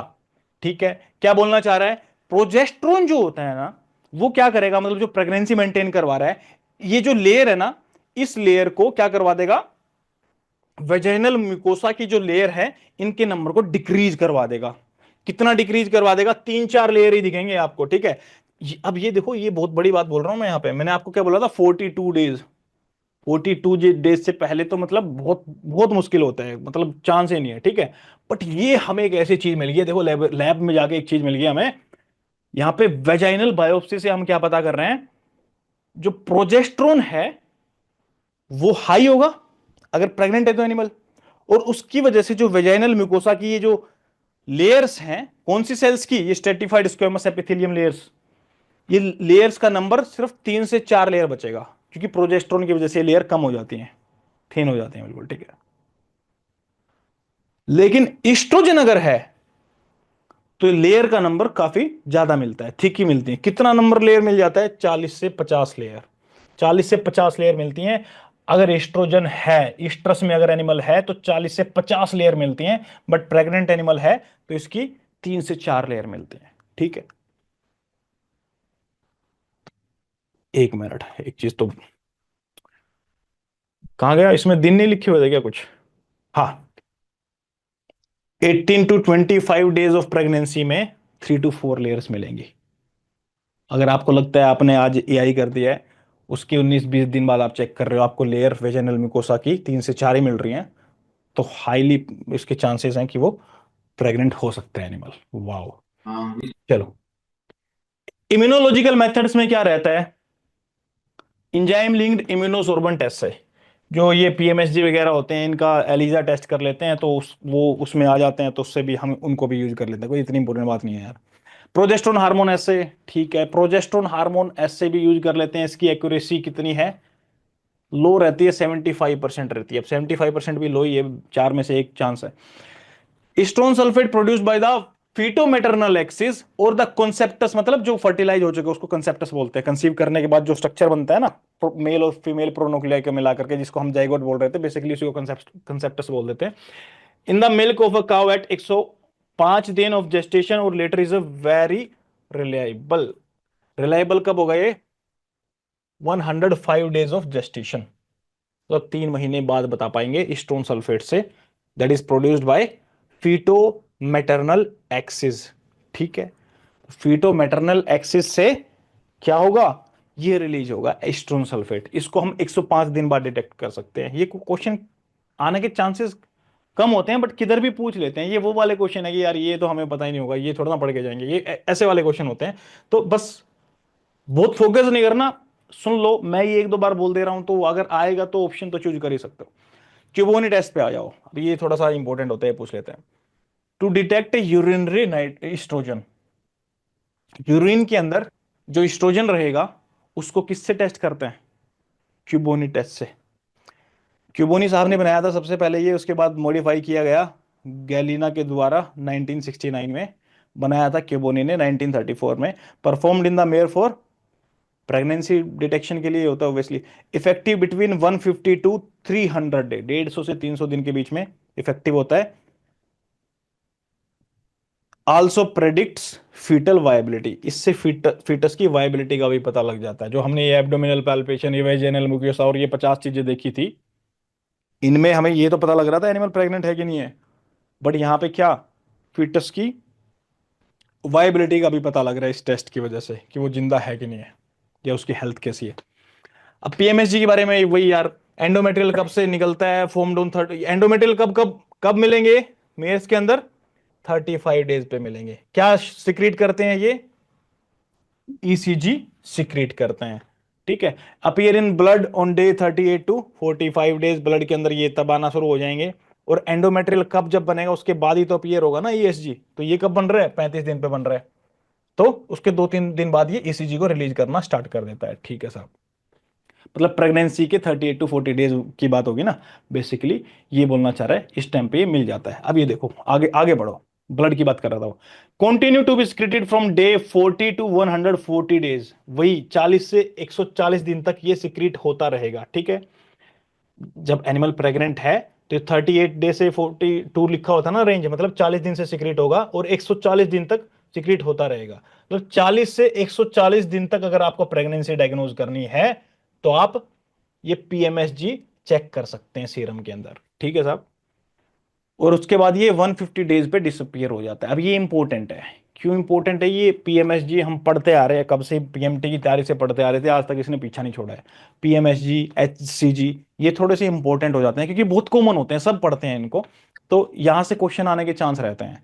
अब पीएमएसजी का क्या बताया मैंने आप लोगों को, ये एंडोमेट्रियल कब से निकलेगा, वो कहां पे बनता है? एंडोमेट्रियम पे बनता है। किस में बनता है? मेयर के अंदर बनता है।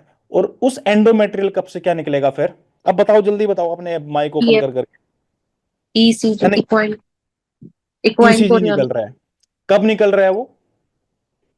45 40 to 140 days। 38 टू 42 डेज पे निकल रहा था, एवरेज 40 बनती है उसकी।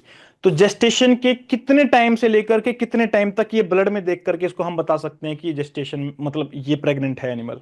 कितने टाइम तक रहता है? 40 to 140। 40 टू 140 रहता है। कब ये गायब हो जाएगा, ब्लड के अंदर नहीं मिलेगा? 150 कौन गायब हो रहा है, किसकी बात कर रहे हैं हम? ECG पीएमएसजी की या ईसीजी की बात कर रहे हैं हम? ठीक है, इक्वाइन के अंदर है, मेयर के अंदर। किससे निकलता है सिक्रेट, किससे होता है? एंडोमेट्रियल कब एंडोमेट्रियल कप से। और वो कब बन जाते हैं? 35 days। 45 days। अब ये बोलना चाह रहे हैं प्रेगनेंसी डायग्नोसिस के लिए on farm testing National Research Centre and equines या एनआरसी जो है, Hisar has developed a kit named as Pregmare kit. इसमें क्या डिटेक्ट करते हैं? ईसीजी डिटेक्ट कर लेते हैं सीरम के अंदर, मतलब बेसिकली ब्लड ही ले रहे थे, उससे सीरम निकालेंगे, सीरम में किट लगाएंगे, इससे चेक हो जाएगा। कब से कब तक यूज कर सकते हैं इसको? 35 टू 125 डेज तक हम इसको यूज कर सकते हैं। अब बोवाइन प्रेगनेंसी एसोसिएटेड ग्लाइकोप्रोटीन, ये भी बस ध्यान रखना आपको, बस बोवाइन की प्रेगनेंसी में कुछ उससे एसोसिएटेड ग्लाइकोप्रोटीन भी मिल जाते हैं जो प्रेगनेंसी के टाइम में मिलते हैं, तो उससे भी प्रेगनेंसी को हम डायग्नोज कर लेते हैं। ठीक है साहब, मिल जाते होंगे, कोई बड़ी बात नहीं। बायोलॉजिकल टेस्ट क्या है? ए टू जेड टेस्ट। मतलब ए टू जेड वो अल्फाबेट वाला नहीं है, ये एस्चिन-जोंडेक टेस्ट है। ए टू जेड टेस्ट ऐसे शॉर्ट फॉर्म में बोल देते हैं इसको, ए जेड टेस्ट। ये क्या करता है? Identify the presence of ECG in the serum of pregnant mayor. ठीक है, वो पहला वाला भी वही कर रहा था, लेकिन ये भी यही कर रहा है। अब इसको बायोलॉजिकल क्यों बोल रहे हैं बताऊंगा, क्योंकि इसमें चूहा मारेंगे हम। चूहा कैसे मारेंगे बताता हूं। Serum from mare is injected to rat. Serum निकाल लिया, सीरम निकालने के बाद हमने क्या किया, उसके अंदर क्या था? ईसीजी। अगर वो प्रेग्नेंट होगा तो ईसीजी होगा ना उसमें।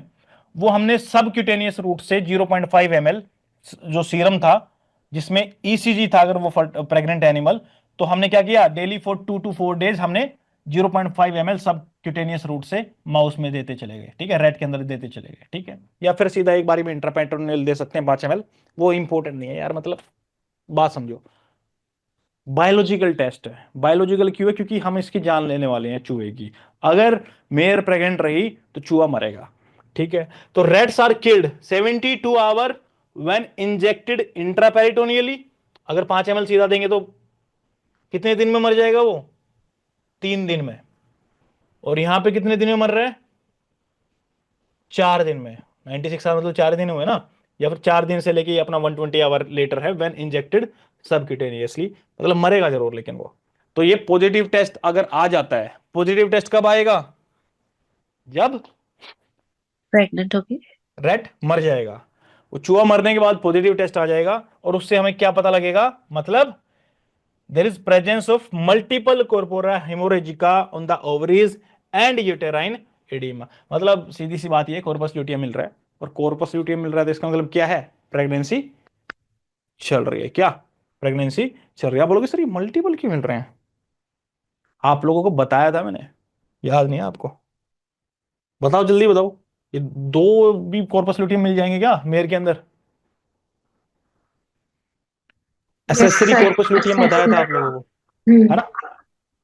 ठीक है। अच्छा ये बताओ, कॉर्पस लुटियम हम बात कर भी रहे थे, कॉर्पस लुटियम क्या अंत तक रहेगा क्या प्रेगनेंसी के, लास्ट तक? नो बिल्कुल। क्यों? नो इसकी जगह फिर कौन सी चीज हेल्प करने लग जाती है? प्लेसेंटा सीक्रेट करने सेंटा प्लेजेंटा सीक्रेट करने लग जाती है। जब वो पूरी फॉर्म हो जाती है तो लास्ट में इसके लेवल कम हो जाते हैं ऑटोमेटिकली, यहाँ से निकलता रहता है प्रोजेस्टेरोन। ठीक है। 95% एक्यूरेट होता है ये चूहा मारने वाला test when performed between 60 to 100 days of pregnancy in the mare. क्या चूहा मार रहे हैं, रेट मार रहे हैं, तो इसको क्या बोल रहे हैं? बायोलॉजिकल टेस्ट बोल रहे हैं। मतलब ए टू जेड काम कर दिया। एक इंसान बच रहा है तो दूसरे की मौत हो रही है, ए टू जेड कर दिया। मतलब जीवन का और मौत का खेल खेल दिया यहाँ पे, ए टू जेड कर दिया है। ठीक है, ये ए जेड टेस्ट होता है, इसको बायोलॉजिकल टेस्ट की बोलते हैं। समझ में आ गई होगी बात। प्रेगनेंसी डायग्नोसिस इन बिचेस के बारे में बात करते हैं। पैल्पेट कर सकते हैं 30 डेज ऑफ जेस्टेशन, बट बहुत ध्यान से करना पड़ता है, रिस्की होता है बहुत।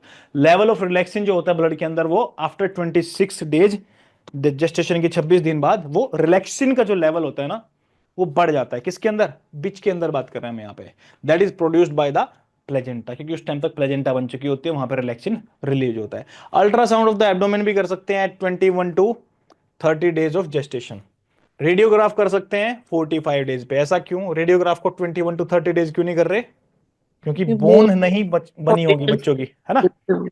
यस बोन फॉर्मेशन नहीं हुआ होगा तो एक्सरे में आएगा क्या? फिर हड्डियां दिखती हैं उसमें, वो भी नहीं आएगा तो फ्लूइड ही आएगा। और अल्ट्रासाउंड में आप लोगों को क्या क्या क्या बताया था मैंने? वो हाइपरी को एक अल्ट्रासाउंड में था, किसी और चीज में था? साउंड में था। अल्ट्रासाउंड में ही था वो। हाइपरी को एक और वो बताया था जो, यस सर। क्या क्या बताया था उसमें? जल्दी बता दो। हाइपरी कोई के तो क्या दिखेगा? White color. बोन्स वाला दिखेगा, कॉन्ट्रास्ट Bones. होता है। मतलब टिश्यू पूछना चाह रहा हूँ, कौन से टिश्यू में हाइपरिकोइक दिखता है? Bones. हाइपोइकोइक में क्या दिख रहा था? Soft tissue. ग्रे और एनीकोइक में Black fluids. Body fluid. मतलब बेसिकली फ्लूइड दिख रहा है। ठीक है, परफेक्ट। चलो, progesterone concentration in the peripheral circulation of pregnant bitches is similar to non pregnant animals. Peripheral क्या, अंदर भी घुसोगे तो भी उतनी दिखेगी। आप बोलोगे ऐसे कैसे काम चल जाता है क्या सर? प्रोजेस्टेरोन का लेवल बिचेस के अंदर कम होता है, और इतना कम हो जाता है कि जो नॉर्मल फीमेल है और जो प्रेग्नेंट फीमेल है, दोनों में बराबर दिखने लगता है, तो भी प्रेगनेंसी के ऊपर उसका कोई इफेक्ट नहीं पड़ता है। कमाल की बात। क्यों नहीं पड़ता ये मत पूछना आप, लेकिन सेम होता है सर बराबर इसमें होता है, जो पीरियड ये होता है क्वेश्चन वो। है। हाँ जी, क्या बोल इसमें रहे हैं? जो एनी स्ट्रेस का पीरियड होता है और प्रेगनेंसी का पीरियड होता है वो सेम होता है सर, इसलिए। Very good. अब इस पे आ जाओ। चलो, इनफर्टिलिटी बोलना चाह रहे हैं। किस किस वजह से होती है? इन वजह से होती है। मेरे को तो लगता है स्लाइड ये ध्यान है आपको। सिस्टिक ओवेरियन डीजनरेशन में क्या क्या चीजें बताई थी? बता दो, जल्दी बता दो अब। Follicular cyst, luteal cyst, and corpus luteal cyst. Corpus Luteal cyst. Corpus luteal cyst क्या वो? ऐसा कुछ था, मतलब corpus luteum में cyst हो जाएगी। मेरे को थोड़ा सा ध्यान आ रहा है, कुछ और नाम था इसका। कॉर्पस ल्यूटियल तो नहीं था शायद, कॉर्पस कुछ और था। कॉर्पस कुछ cystic cystic corpus corpus luteum.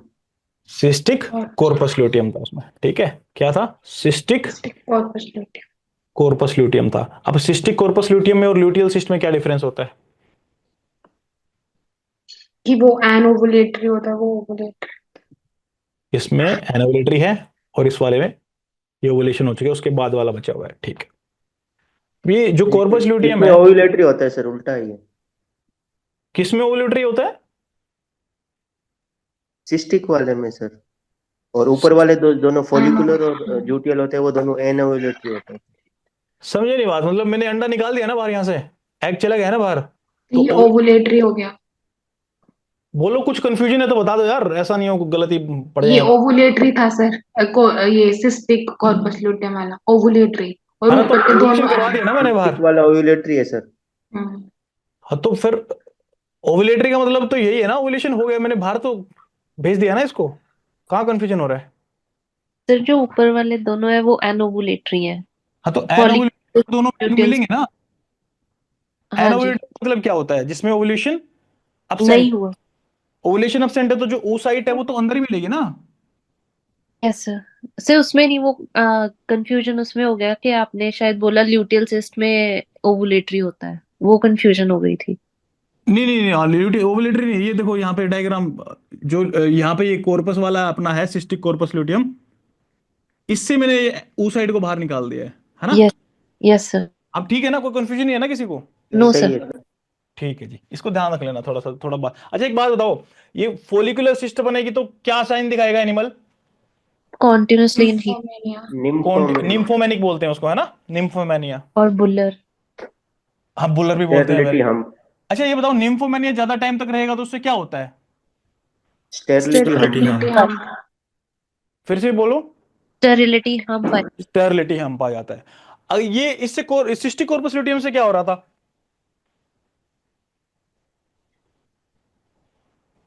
वो इसके अंदर ईस्ट्रोजन लेवल ज्यादा हो रहा था सर। ये एड्रिनल विरिलिज्म किस में आ रहा था? Luteal system. ल्यूटियल सिस्टम क्या मतलब होता है इसका, एड्रिनल विरिलिज्म का? क्या मेल हो रहा था इससे? मेल फीमेल मेल जैसे करेक्टर शो करती है। एंड्रोजन का लेवल हाई हो गया था, है ना? Yes sir. उसकी वजह से क्या हो गया था फिर वो? Muscular body structure. मस्कुलर नेक वेक बड़ी हो गई थी उसकी, है ना? मैस्कुलाइन फीचर आ गए थे उसके अंदर, ठीक है। अब एनिस्ट्रस कितने टाइप का होता है बताएगा मेरे को कोई? एक तो ट्रू एनिस्ट्रस होता है, फॉल्स एनिस्ट्रस होता है, एक साइलेंट हिट बोल देते हैं एक को, एक और था कौन सा था? है किसी को ध्यान है किसी को? तो कोई बात नहीं, आगे बढ़ेंगे, जिसमें नहीं ध्यान है। परसिस्ट करता सीएल, उसके हम बेसिस पे हम ट्रू मतलब आप और उससे फॉल्स। रिलेट कर रहे हो उसको, मतलब ऐसे ही पूछना चाह रहा था, एक जनरल सा एक आइडिया लेना चाह रहा था। डिलेड ओवुलेशन वाला तो हो ही गया था, चलो अपना ठीक है। ये इनफर्टिलिटी डिलेड ओवुलेशन की वजह से भी हो सकती है, मतलब ओवुलेशन लेट हो रहा है। हम तो टाइम पीरियड के हिसाब से वो स्पर्म्स को लगाते हैं, तो ओवुलेशन ही लेट हुआ तो बात ही खत्म हो जाएगी, ठीक है। एनोवुलेशन मतलब ओवुलेशन ही नहीं हो रहा है, परसिस्टेंट जिसमें कॉर्पस लुटियम है उसके अंदर तो ओवुलेशन क्या ही होगा, वो तो एनेस्ट्रस शो करेगा। ठीक है साहब, एनेस्ट्रस में क्या बोलना चाह रहे हैं? एक तो ट्रू एनेस्ट्रस होता है, ठीक है। Most common single cause of infertility in buffalo is true anoestrus. True का मतलब क्या हुआ, मतलब लॉन्ग एनिस्ट्रस पीरियड है इसके अंदर, सिसेशन ऑफ साइक्लिक एक्टिविटी जो चल रही थी वो पूरे खत्म हो जाएंगे, और ओवरी के अंदर ना तो फोलिकल मिलेगा ना कॉर्पस लूटियम मिलेगा। अगर उस पे मिल गया तो फिर आप दिमाग लगाओगे सिस्ट है सर, सिस्ट को निकाल देते हैं, वो ओके हो जाएगी, नहीं ओके होगी ये, क्योंकि वो कॉर्पस लूटियम और फोलिकल ही नहीं दिख रहे हैं इसके ऊपर, तो इसको ट्रू एनिस्ट्रस बोल देते हैं। लॉन्ग टाइम के लिए एनिस्ट्रस में जाएगी ये। फॉल्स एनिस्ट्रस में क्या होता है, इसमें दो चीजें बताई गई हैं। एक तो फिजियोलॉजिकल भी हो सकता है, अगर जेस्टेशन पीरियड है एनिमल का तो उसमें फॉल्स एनिस्ट्रस दिखा देता है, लेकिन वो फॉल्स ही बोलेंगे उसको, क्योंकि अब वो कंसीव तो करेंगे नहीं। और पैथोलॉजिकल भी हो सकता है due to pyometra and chronic metritis. ये जेस्टेशनल हीट वाला यहाँ पे फिर से एक्सप्लेन कर दिया है। Sometime in 5 to 10% of the cases the pregnant animal also exhibit in first trimester of gestation. तो फर्स्ट ट्राइमेस्टर जो होता है प्रेगनेंसी का, मतलब पहले 3 महीने जो होता है, अगर 9 महीने का है तो उसमें ट्राइमेस्टर क्या बनेगा, 3 हिस्सों में बांट दिया तो 3 महीने बचेंगे उसमें। तो पहले 3 महीने के बीच में कई बार ऐसा फॉल्स है, वो अपना साइलेंट हीट दिखा, जेस्टेशनल हीट दिखा देता है, उसको क्या बोलते हैं, जेस्टेशनल हीट बोल देते हैं। मतलब मैंने कुछ गलत तो नहीं बोल दिया यार यहाँ पे? No sir. तो जेस्टेशनल हीट का मतलब क्या हुआ, एनिमल जेस्टेशन में है, एनिमल प्रेग्नेंट है, प्रेग्नेंट। और वो उसके बाद भी हीट में आ रहा है। 5 से 10% केसेस में देखे गए हैं। क्वेश्चन क्या बनता है, ये फर्स्ट ट्राइमेस्टर में ऐसा होता है कि सेकंड में कि थर्ड में, फर्स्ट ट्राइमेस्टर में होता है, ठीक है, जब बच्चा बहुत बड़ा होता है फिर नहीं करता हरकतें। साइलेंट स्ट्रेस क्या है, जब poor expression of heat symptoms है, जो हीट साइंस है उनकी पुअर एक्सप्रेशन है तो वो हो जाए, कोई इतनी बड़ी बात नहीं है यार, कुछ भी नहीं है, नथिंग है बिल्कुल, ठीक है। अब ये देखो, प्री इम्प्लांटेशन चेंजेस। इम्प्लांटेशन का मतलब क्या होता है, वो एम्पलर इस्टमिक जंक्शन पे जाकर के मेल और फीमेल प्रोन्यूक्लियाई मिले थे, आपस में सिनगैमी हुई थी। उसके बाद क्या, वो उस काफी सारे प्रोसेस होते हैं, जोना हैचिंग होती है, जोना पेलुसिडा से वो बाहर निकलती है तो उसको एम्ब्रियो बोलने लगते हैं, वो जा करके अटैच होता है। तो ये बताना चाह रहा है एक दो चीजें कि प्री इम्प्लांटेशन में क्या क्या चेंजेस होते हैं। Muscular activity, tonicity of the uterus जो है वो डिक्रीज हो जाती है। क्यों डिक्रीज हो जाती है, कोई आंसर देगा इस बात का?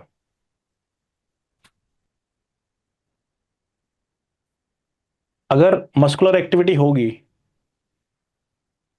तो क्या वो इम्प्लांट करने देगा क्या उसको?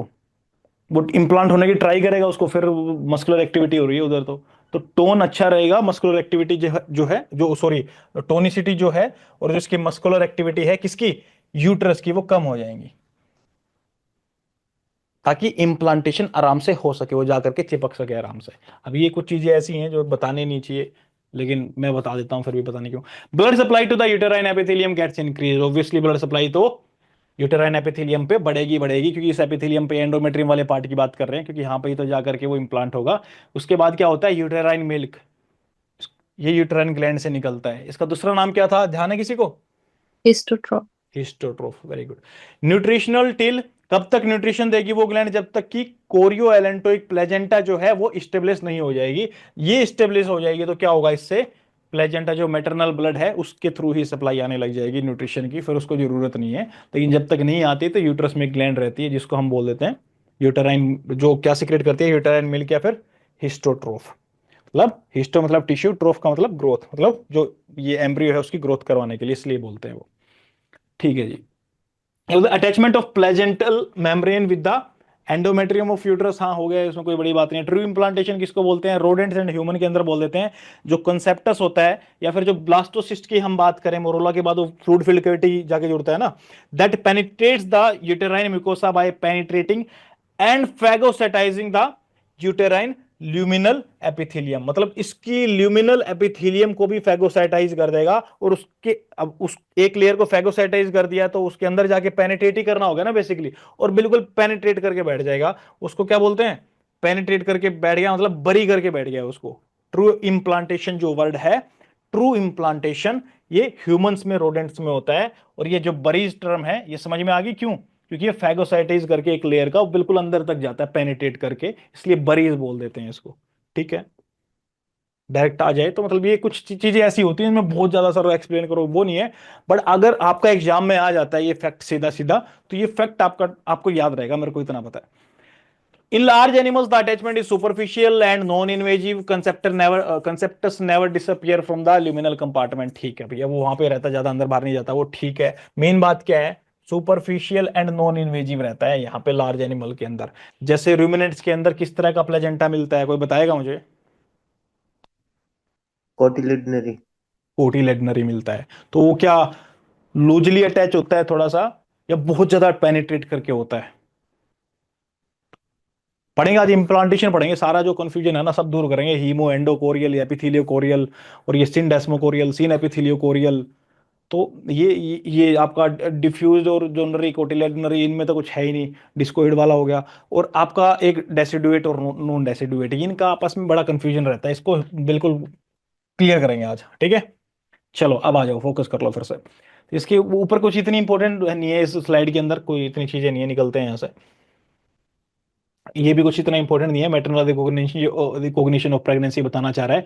लेकिन थोड़ा सा यहाँ पे एक बात मैं बता दूं, ऐसा ना हो कि कंफ्यूजन हो जाए कुछ, ध्यान से सुना। थोड़ा सा लगे, critical period of signalling by the developing conceptus to prevent luteolysis in order to sustain the pregnancy. Conceptus किसको बोल रहे हैं? जो एम्ब्रियो और उसके एक्स्ट्रा एम्ब्रियोनिक मेम्ब्रेन जो बन चुकी है उसको कॉन्सेप्टस बोल रहे हैं बेसिकली, जो कंसीव करने के बाद वो स्ट्रक्चर डेवलप हुआ है। ठीक है, तो ये क्या बोलना चाह रहे हैं? critical period of signaling by the developing conceptus to prevent luteolysis in order to sustain the pregnancy। मैंने आपको कल भी एक बात बताई थी, मैटरनल रिकॉग्निशन ऑफ प्रेगनेंसी में हेल्प करते हैं, और स्पेस मिल जाता है, न्यूट्रिशन मिल जाता है प्रॉपर, कॉर्पस ल्यूटियम का अच्छा खासा मेंटेनेंस रहता है। और वो तो एक हॉर्न से दूसरे हॉर्न में, उस हॉर्न में जाके बैठता है जहां पे कॉर्पस ल्यूटियम भी नहीं है, ताकि एसेसरी सीएल मिल जाए उसको। तो ये कौन सी बातें कर रहा हूं मैं, कहां पे पहुंच गया मैं एकदम से, ध्यान आया किसी को? Intrauterine migration. Yes, intrauterine migration की बात कर रहा हूं। बता दो, हॉर्स के अंदर कब जाकर वो स्टेबलाइज हो जाता है? 25 डेज पे। 25 डेज पे होता है। एक दिन में कितनी बार माइग्रेट करता है वो एक हॉर्न से 14 दूसरे? टाइम्स। 14 टाइम्स। 14। 12 to 14 टाइम तक करता है, 14 टाइम तक। कितने दिन पे करता है ऐसा वो? 14 to 16 14 डेज। 14 to 16 था क्या? ये 10, मेरे को 10 10 पता नहीं क्यों ध्यान आ रहा है, कुछ 10 to 14 ऐसा कुछ। पक्के हैं क्या फैक्ट?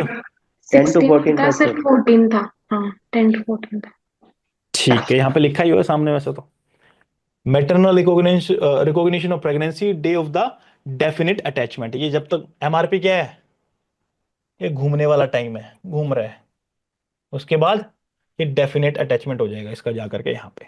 ठीक है जी, यहाँ पे कहाँ गई मेयर, यहाँ पे 36 to 38 दिया हुआ है, बट अपन अपन ने क्या पढ़ा है? 25 पढ़ा है। उसी के ऊपर रहना, इसके ऊपर मत रहना। ये टेबल यूज भी मत करना, मैं तो ये बोलता हूँ, क्योंकि ये थोड़ा गूगल वाली टेबल है।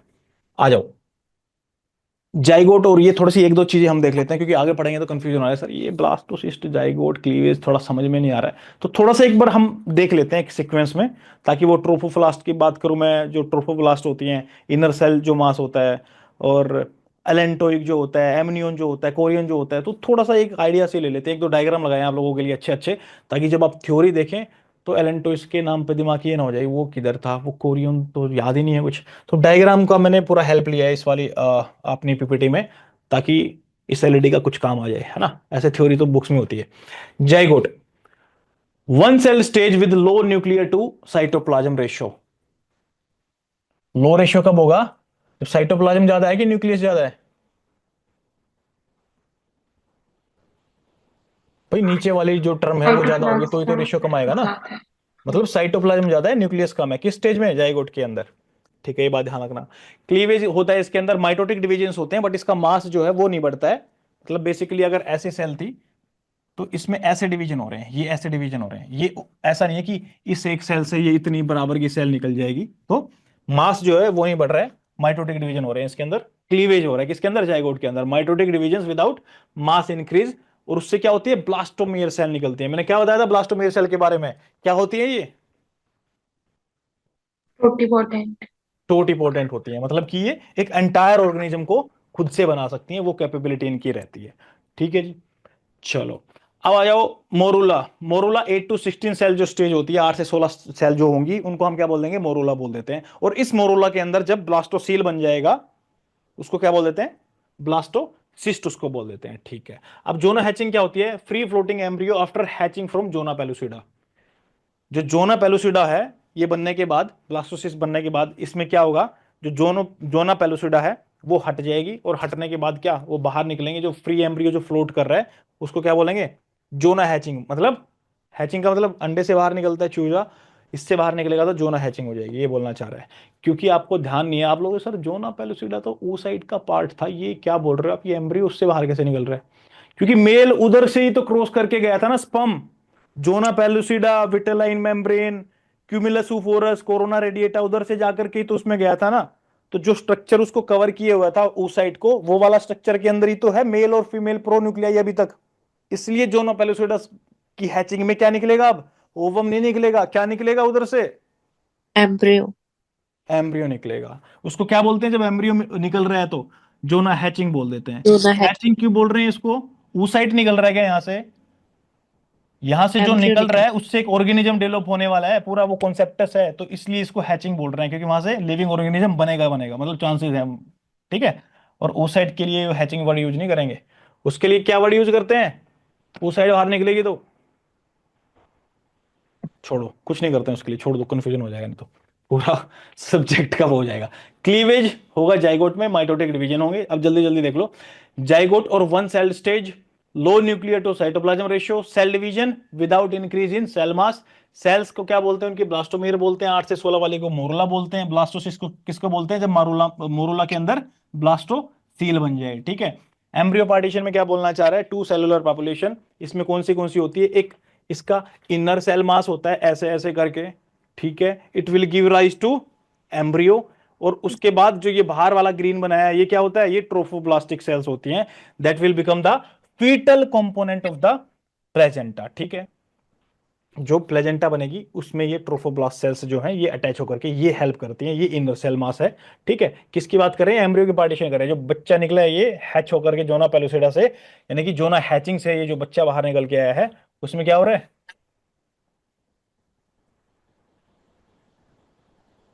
इनर इनर सेल मास बन रहा मास है। And trophoblastic sales.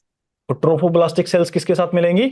जो एंडोमेट्रियम की लेयर होती है ना, जो मैटरनल वाली साइड, उनके साथ जाकर के ये मिलती हैं, और इनके मिलने से क्या बनता है?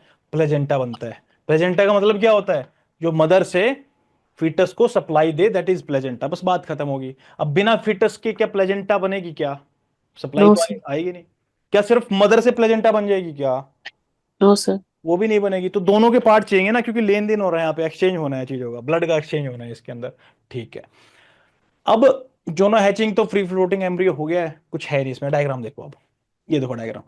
अब इसको रट जाओ, खा जाओ, जो करना है करो, पेपर में नहीं आएगा लेकिन बट जो कॉन्सेप्ट आएंगे उनको समझने के लिए जरूर काम आएगा, इसके बिना समझने में इरिटेशन होगा फिर दिमाग में।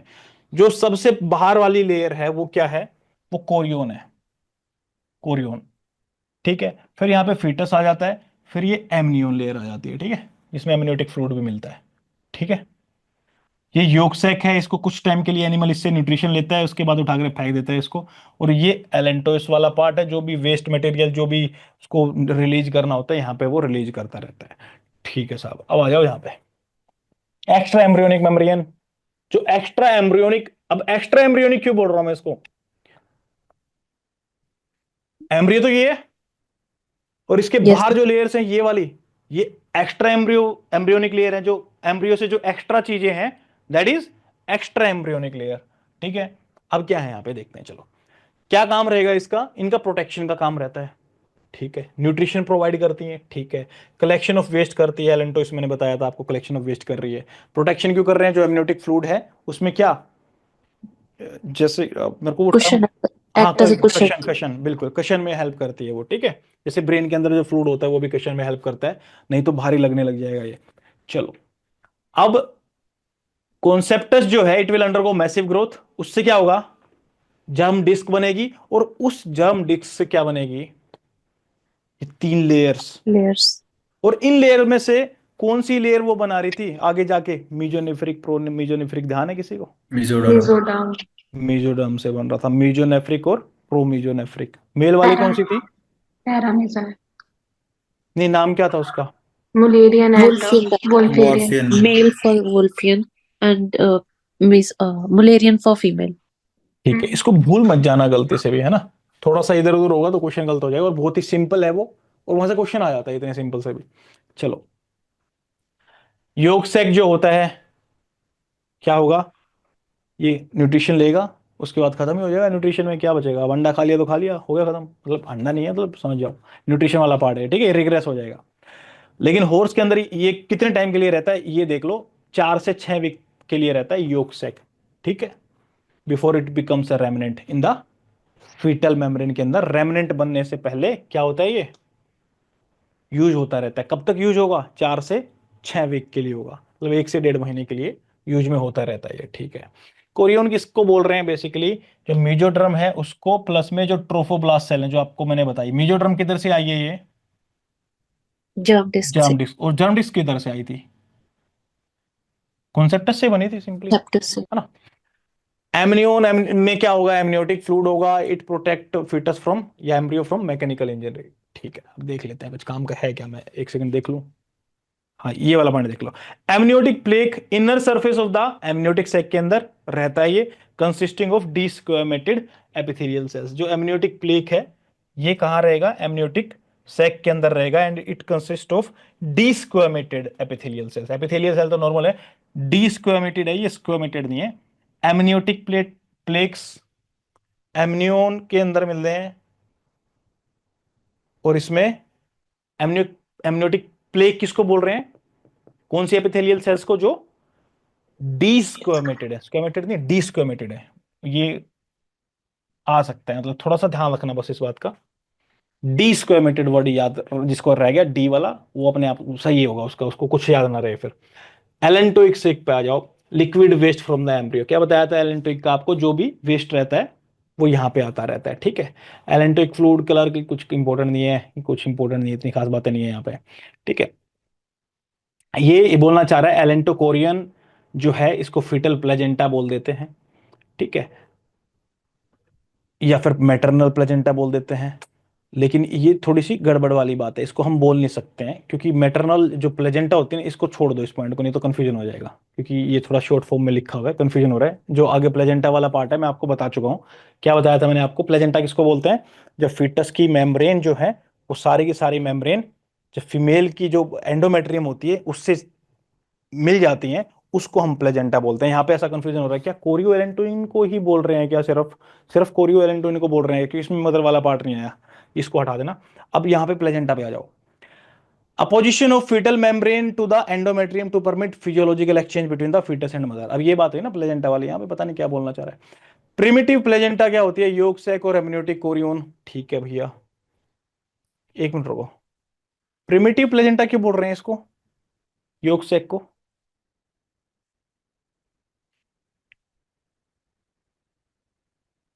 प्लेजेंटा क्या होती है, क्या काम होता है प्लेजेंटा का? न्यूट्रिशन न्यूट्रिशन देते देना। हैं न्यूट्रिशन प्रोवाइड करना। तो उसको दे तो रहा था ना न्यूट्रिशन वो, तो उसको प्रिमिटिव बोल दिया, मतलब माँ के साथ मिलने से पहले बच्चे का खुद की कैविटी के अंदर काम चल रहा था इस योग सैक से, तो ये प्रिमिटिव प्लेजेंटा है। जब मदर की बन जाएगी तो ये मेयर के अंदर रेमिनेंट हो जाता है, सबके अंदर ही रेमिनेंट होगा, मेयर के अंदर भी रेमिनेंट हो जाएगा। मेयर का पॉइंट क्या ध्यान रखना था यहाँ पे, कितने टाइम तक ये रहेगा, परसिस्ट करेगा? 4 to 6 weeks। 4 to 6, 1 से 1.5 महीने तक रहेगा। तो इसको क्या बोल देते हैं, प्रिमिटिव प्लेजेंटा। क्यों? क्योंकि जब ये बच्चा था, जब मदर के साथ अटैच नहीं था, ऐसे घूम रहा था गोल गोल इधर से उधर, तो ये योक से कि इसको हेल्प प्रोवाइड कर रहा था, मेन न्यूट्रिशन दे रहा था। That is why it is known as primitive placenta. उसके बाद प्लेजेंटा किससे बनेगी, जो ये मेम्ब्रेन है, ये वाली मेम्ब्रेन, कोरियोलेंटोइन जो मेम्ब्रेन है, कोरियो नहीं आती है सबसे पहले, उसके ऊपर क्या रहते हैं, विलाई रहते हैं, ऐसे ऐसे विलाई रहते हैं ना इसके ऊपर, कोरियन मेम्ब्रेन के ऊपर। क्या काम होता होगा इन विलाई का, क्या लगता है आप लोगों को? टॉपिक का पार्ट है, ऐसे टाइम पास नहीं कर रहा हूं, बताओ क्या काम होता है इनका? एब्जॉर्प्शन। अब्जॉर्प्शन, वेरी गुड, बहुत ही बढ़िया, मतलब यही आंसर है इसका, सही बात है। अब्जॉर्प्शन ही रहता है, क्योंकि मदर से मिलेगा तो यहां से तो अब्जॉर्प्शन होगा। बड़ी ऐसे ऐसे है क्यों है, मतलब सीधा एक लेयर ही दे देते ताकि To increase surface area। Surface area increase हो जाएगा, तो मैक्सिमम ये गेन कर पाएंगे। ठीक है, इसलिए क्या बोल देते हैं इनको, विलाई, माइक्रो विलाई बोल देते हैं, जो कोरियोन के ऊपर मिलते हैं। ठीक है, ये जाकर के किससे अटैच होंगे, एंडोमेट्रियम पे जो मेटरनल लेयर्स मिलेंगी उनके साथ अटैच होंगे। ठीक है साहब, एमनियोटिक प्लेक वाली स्लाइड थी, यहां तक तो कर ही चुके हैं हम। डायग्राम इसलिए दिखा रहा हूँ बार बार, थोड़ा सा दिमाग में रह जाए। ये अमाउंट दिया गया है एमनियोटिक फ्लूइड का और एलेंटोइक फ्लूइड का, डिफरेंट डिफरेंट स्पीसीज में। याद करना है क्या? मत करना याद, एक स्पीसीज में कर लेना जो तुम्हारी फेवरेट हो, जो तुम्हें अच्छा लगती हो। कोई सोचो ही मत कि एग्जाम के लिए क्या इंपोर्टेंट, जो तुम्हें अच्छा लगता है एनिमल उसका याद कर लेना, बस बहुत है। Embryo, an organism in the early stage of development has not acquired an anatomical form that is readily recognisable. सही बात है, कुछ खास बात नहीं है। फीटस क्या होता है, अब क्या बताएं इनका, छोटी छोटी बातें, कंसेप्टस का हम पढ़ चुके हैं, कोई बात ही नहीं है। Product of conception, embryo during the early embryonic stage, कुछ इंपॉर्टेंट नहीं है ऐसा। हाँ, ये देख लो, ये सेल बताई दी आप लोगों को, ये क्या है, ये येलो वाली ट्रोफोब्लास्ट, ट्रोफोब्लास्ट। और ये इनर सेल मास है। ये बताओ, इसमें से मदर के साथ जाकर के अटैच कौन सी लेयर हो रही है या होगी? Trophoblast। ट्रोफोब्लास्ट होगी। और ये क्या है? Endometrium। एंडोमेट्रियम है। तो ये एंडोमेट्रियम के साथ जाकर के अटैच होने वाला है, ये इनर सेल मास है, ये ट्रोफोब्लास्ट सेल्स हैं। ठीक है, ठीक है जी। ये वॉल ऑफ यूट्रस है, उसके ऊपर ये एंडोमेट्रियम दिखा रखी है। एंडोमेट्रियम अंदर वाली साइड में होती है ना, इसलिए ये दिखाई है। उसके ऊपर फिर मायोमेट्रियम आएगी, फिर पेरीमेट्रियम आएगी। ठीक है जी। एक मिनट, इसमें कुछ छोड़ दिया क्या मैंने? हाँ, ये ब्लास्टोसिस्ट वाली कैविटी है यार, थोड़ा सा इसका भी इज्जत दो, ये भी ध्यान रख लेना। हाँ, अब आ जाओ इनके ऊपर, ये डिफ्यूज वाला, ये कंफ्यूजन दूर करेंगे आज। देखो, एक ये जो डिफ्यूज प्लेजेंटा होती है, ये किस बेसिस पे बोलते हैं हम, किसकी बात कर रहे हैं हम? ये मैटरनल से कितना अटैच है उससे? कितना अटैच है, कितना अटैच है, नहीं, कौन ये सी तो लेयर अरे से ये ये वाला वर्ड बोल रहे हो आप। और बताओ, चलो और सोचो, बात सही है आपकी, और बताओ। एपिथेलियो कोरियल क्या होता है? मदर की साइड से एपिथेलियम और फीटस एपिथेलियम की से साइड अटैच से होते हैं? हाँ जी, दो लेयर्स होती है, एपिथेलियल और कोरियल, जो फ्यूज होती है। ठीक है। कोरियल कौन सी लेयर है ये एपिथेलियो कोरियल लेयर होती है फीटस। एपिथेलियो कोरियल लेयर होती है? तो एक मदर की साइड एपिथेलियम से मदर की और एपिथेलियम की, कोरियल जो होती है कोरियल fetus की। फीटस की साइड से। ये कौन सी लेयर दिख रही है सबसे ऊपर आपको, कोरियन, किसके ऊपर है ये? फीटस। फीटस के ऊपर। मदर के ऊपर तो नहीं है? मदर नहीं, वाली साइड से एपिथेलियम। यस, मदर की साइड से कौन सी होगी, एपिथेलियम। और फीटस की साइड से कौन सी? कोरियन। तो कोरियन को क्या बोल देते हैं, थोड़ा स्टाइल में साथ में बोलते हैं तो? एपिथेलियो कोरियल, कोरियल बोल देते हैं। एपिथेलियो कहां से आई, मेटरनल वाली मदर साइड से। से। एपिथेलियम लेयर है जो एंडोमेट्रियम लेयर की, एंडोमेट्रियम की एपिथेलियल लेयर किसके साथ जुड़ेगी, फिटस के सबसे बाहर वाली लेयर के साथ, कोरियन। कोरियन के साथ। तो क्या बोलेंगे उसको, एपिथेलियो कोरियल। कोरियल। कोरियल बोल देंगे। सही बात है। चलो, इसमें क्या हो रहा है? सिन एपिथेलियोकोरियल बोल रहे हैं इसमें। समझ में आ रहा सिन क्या हो रहा है? मतलब ये सिन थोड़ा मतलब कुछ, सिन का मतलब क्या होता है? आपस में डिफीट करना, जुड़ जुड़ जाना था। जाना। ठीक। वो क्यों जुड़ रहा है, क्या जुड़ रहा है, बताऊंगा अभी। ये मत सोचो कि स्लाइड चेंज कर रहा हूं, पहली वाली स्लाइड से बताऊंगा आप लोगों को। बट मैं एक फील देना चाह रहा हूं आपको क्या हो रहा है, ये वर्ड किस हिसाब से यूज कर रहे हैं ना, ताकि बिल्कुल ये लगे कुछ है नहीं है एक्चुअली। आज तक ऐसे ही परेशान हो रहे थे हम। ये क्या है भाई? थीलियो के आगे क्या लगा है? एंडो। एंडोथीलियोकोरियल। इसका मतलब क्या हुआ, कोई बताएगा मेरे को? एंडोथीलियल क्या होता है? एंडोथीलियल बॉडी में मिलती कहां पे, ये तो बताओ। एंडोथीलियल क्या है? आपने सुना तो होगा नाम एंडोथीलियल, फिजियोलॉजी में पढ़ते होगे कुछ, खून खराबा एक्सीडेंट कुछ ऐसा हो जाता है कुछ, एंडोथीलियल लेयर होती है भाई। एंडोथीलियल लाइनिंग होती है कहीं पे। क्या कर रहे हो यार? एंडोथीलियल लाइनिंग नहीं पता आपको कहां पे मिलती है? ब्लड वेसल्स के अंदर यस, मिलती है ना, ब्लड वेसल के अंदर। यस। Yes sir. तो ये एंडोथीलियल लेयर जो है किसके साथ जुड़ रही है? कोरियन, कोरियन के। कोरियन के साथ जुड़ रही है बच्चे के। हम्म, तो एपिथेलियल कहां पे गई? वो हट गई। इस वाले में एपिथेलियल के साथ कनेक्ट नहीं होगा। कोरियन किधर कनेक्ट होगा जाकर के? ब्लड वेसल की एंडोथेलियल सेल्स के ऊपर जाकर के। ठीक है, बात समझ में आ रही है? Yes yes. ये क्या है? हीमो, मोकोरियो। हीमोकोरियल। हीमो का मतलब क्या होता है? ब्लड। ब्लड। ब्लड होता है। तो जो मैटरनल ब्लड होता है ना, जो इंटरविलस स्पेस में मिलता है, जो छोड़ो इंटरविलस स्पेस, सीधा जो ब्लड है ना, ब्लड के अंदर जाकर के जो ओपन हो रही है उसको क्या बोलेंगे? कोरियन जो अटैच हो रही है, माने जो कोरियन लेयर है वो सीधा ब्लड के साथ अटैच हो रही है, तो उसको क्या बोल रहे हैं? Hemo chorion. ठीक। कोरियन, कोरियल का मतलब क्या है? Chorion layer of chorion. Fetus. और हीमो का मतलब?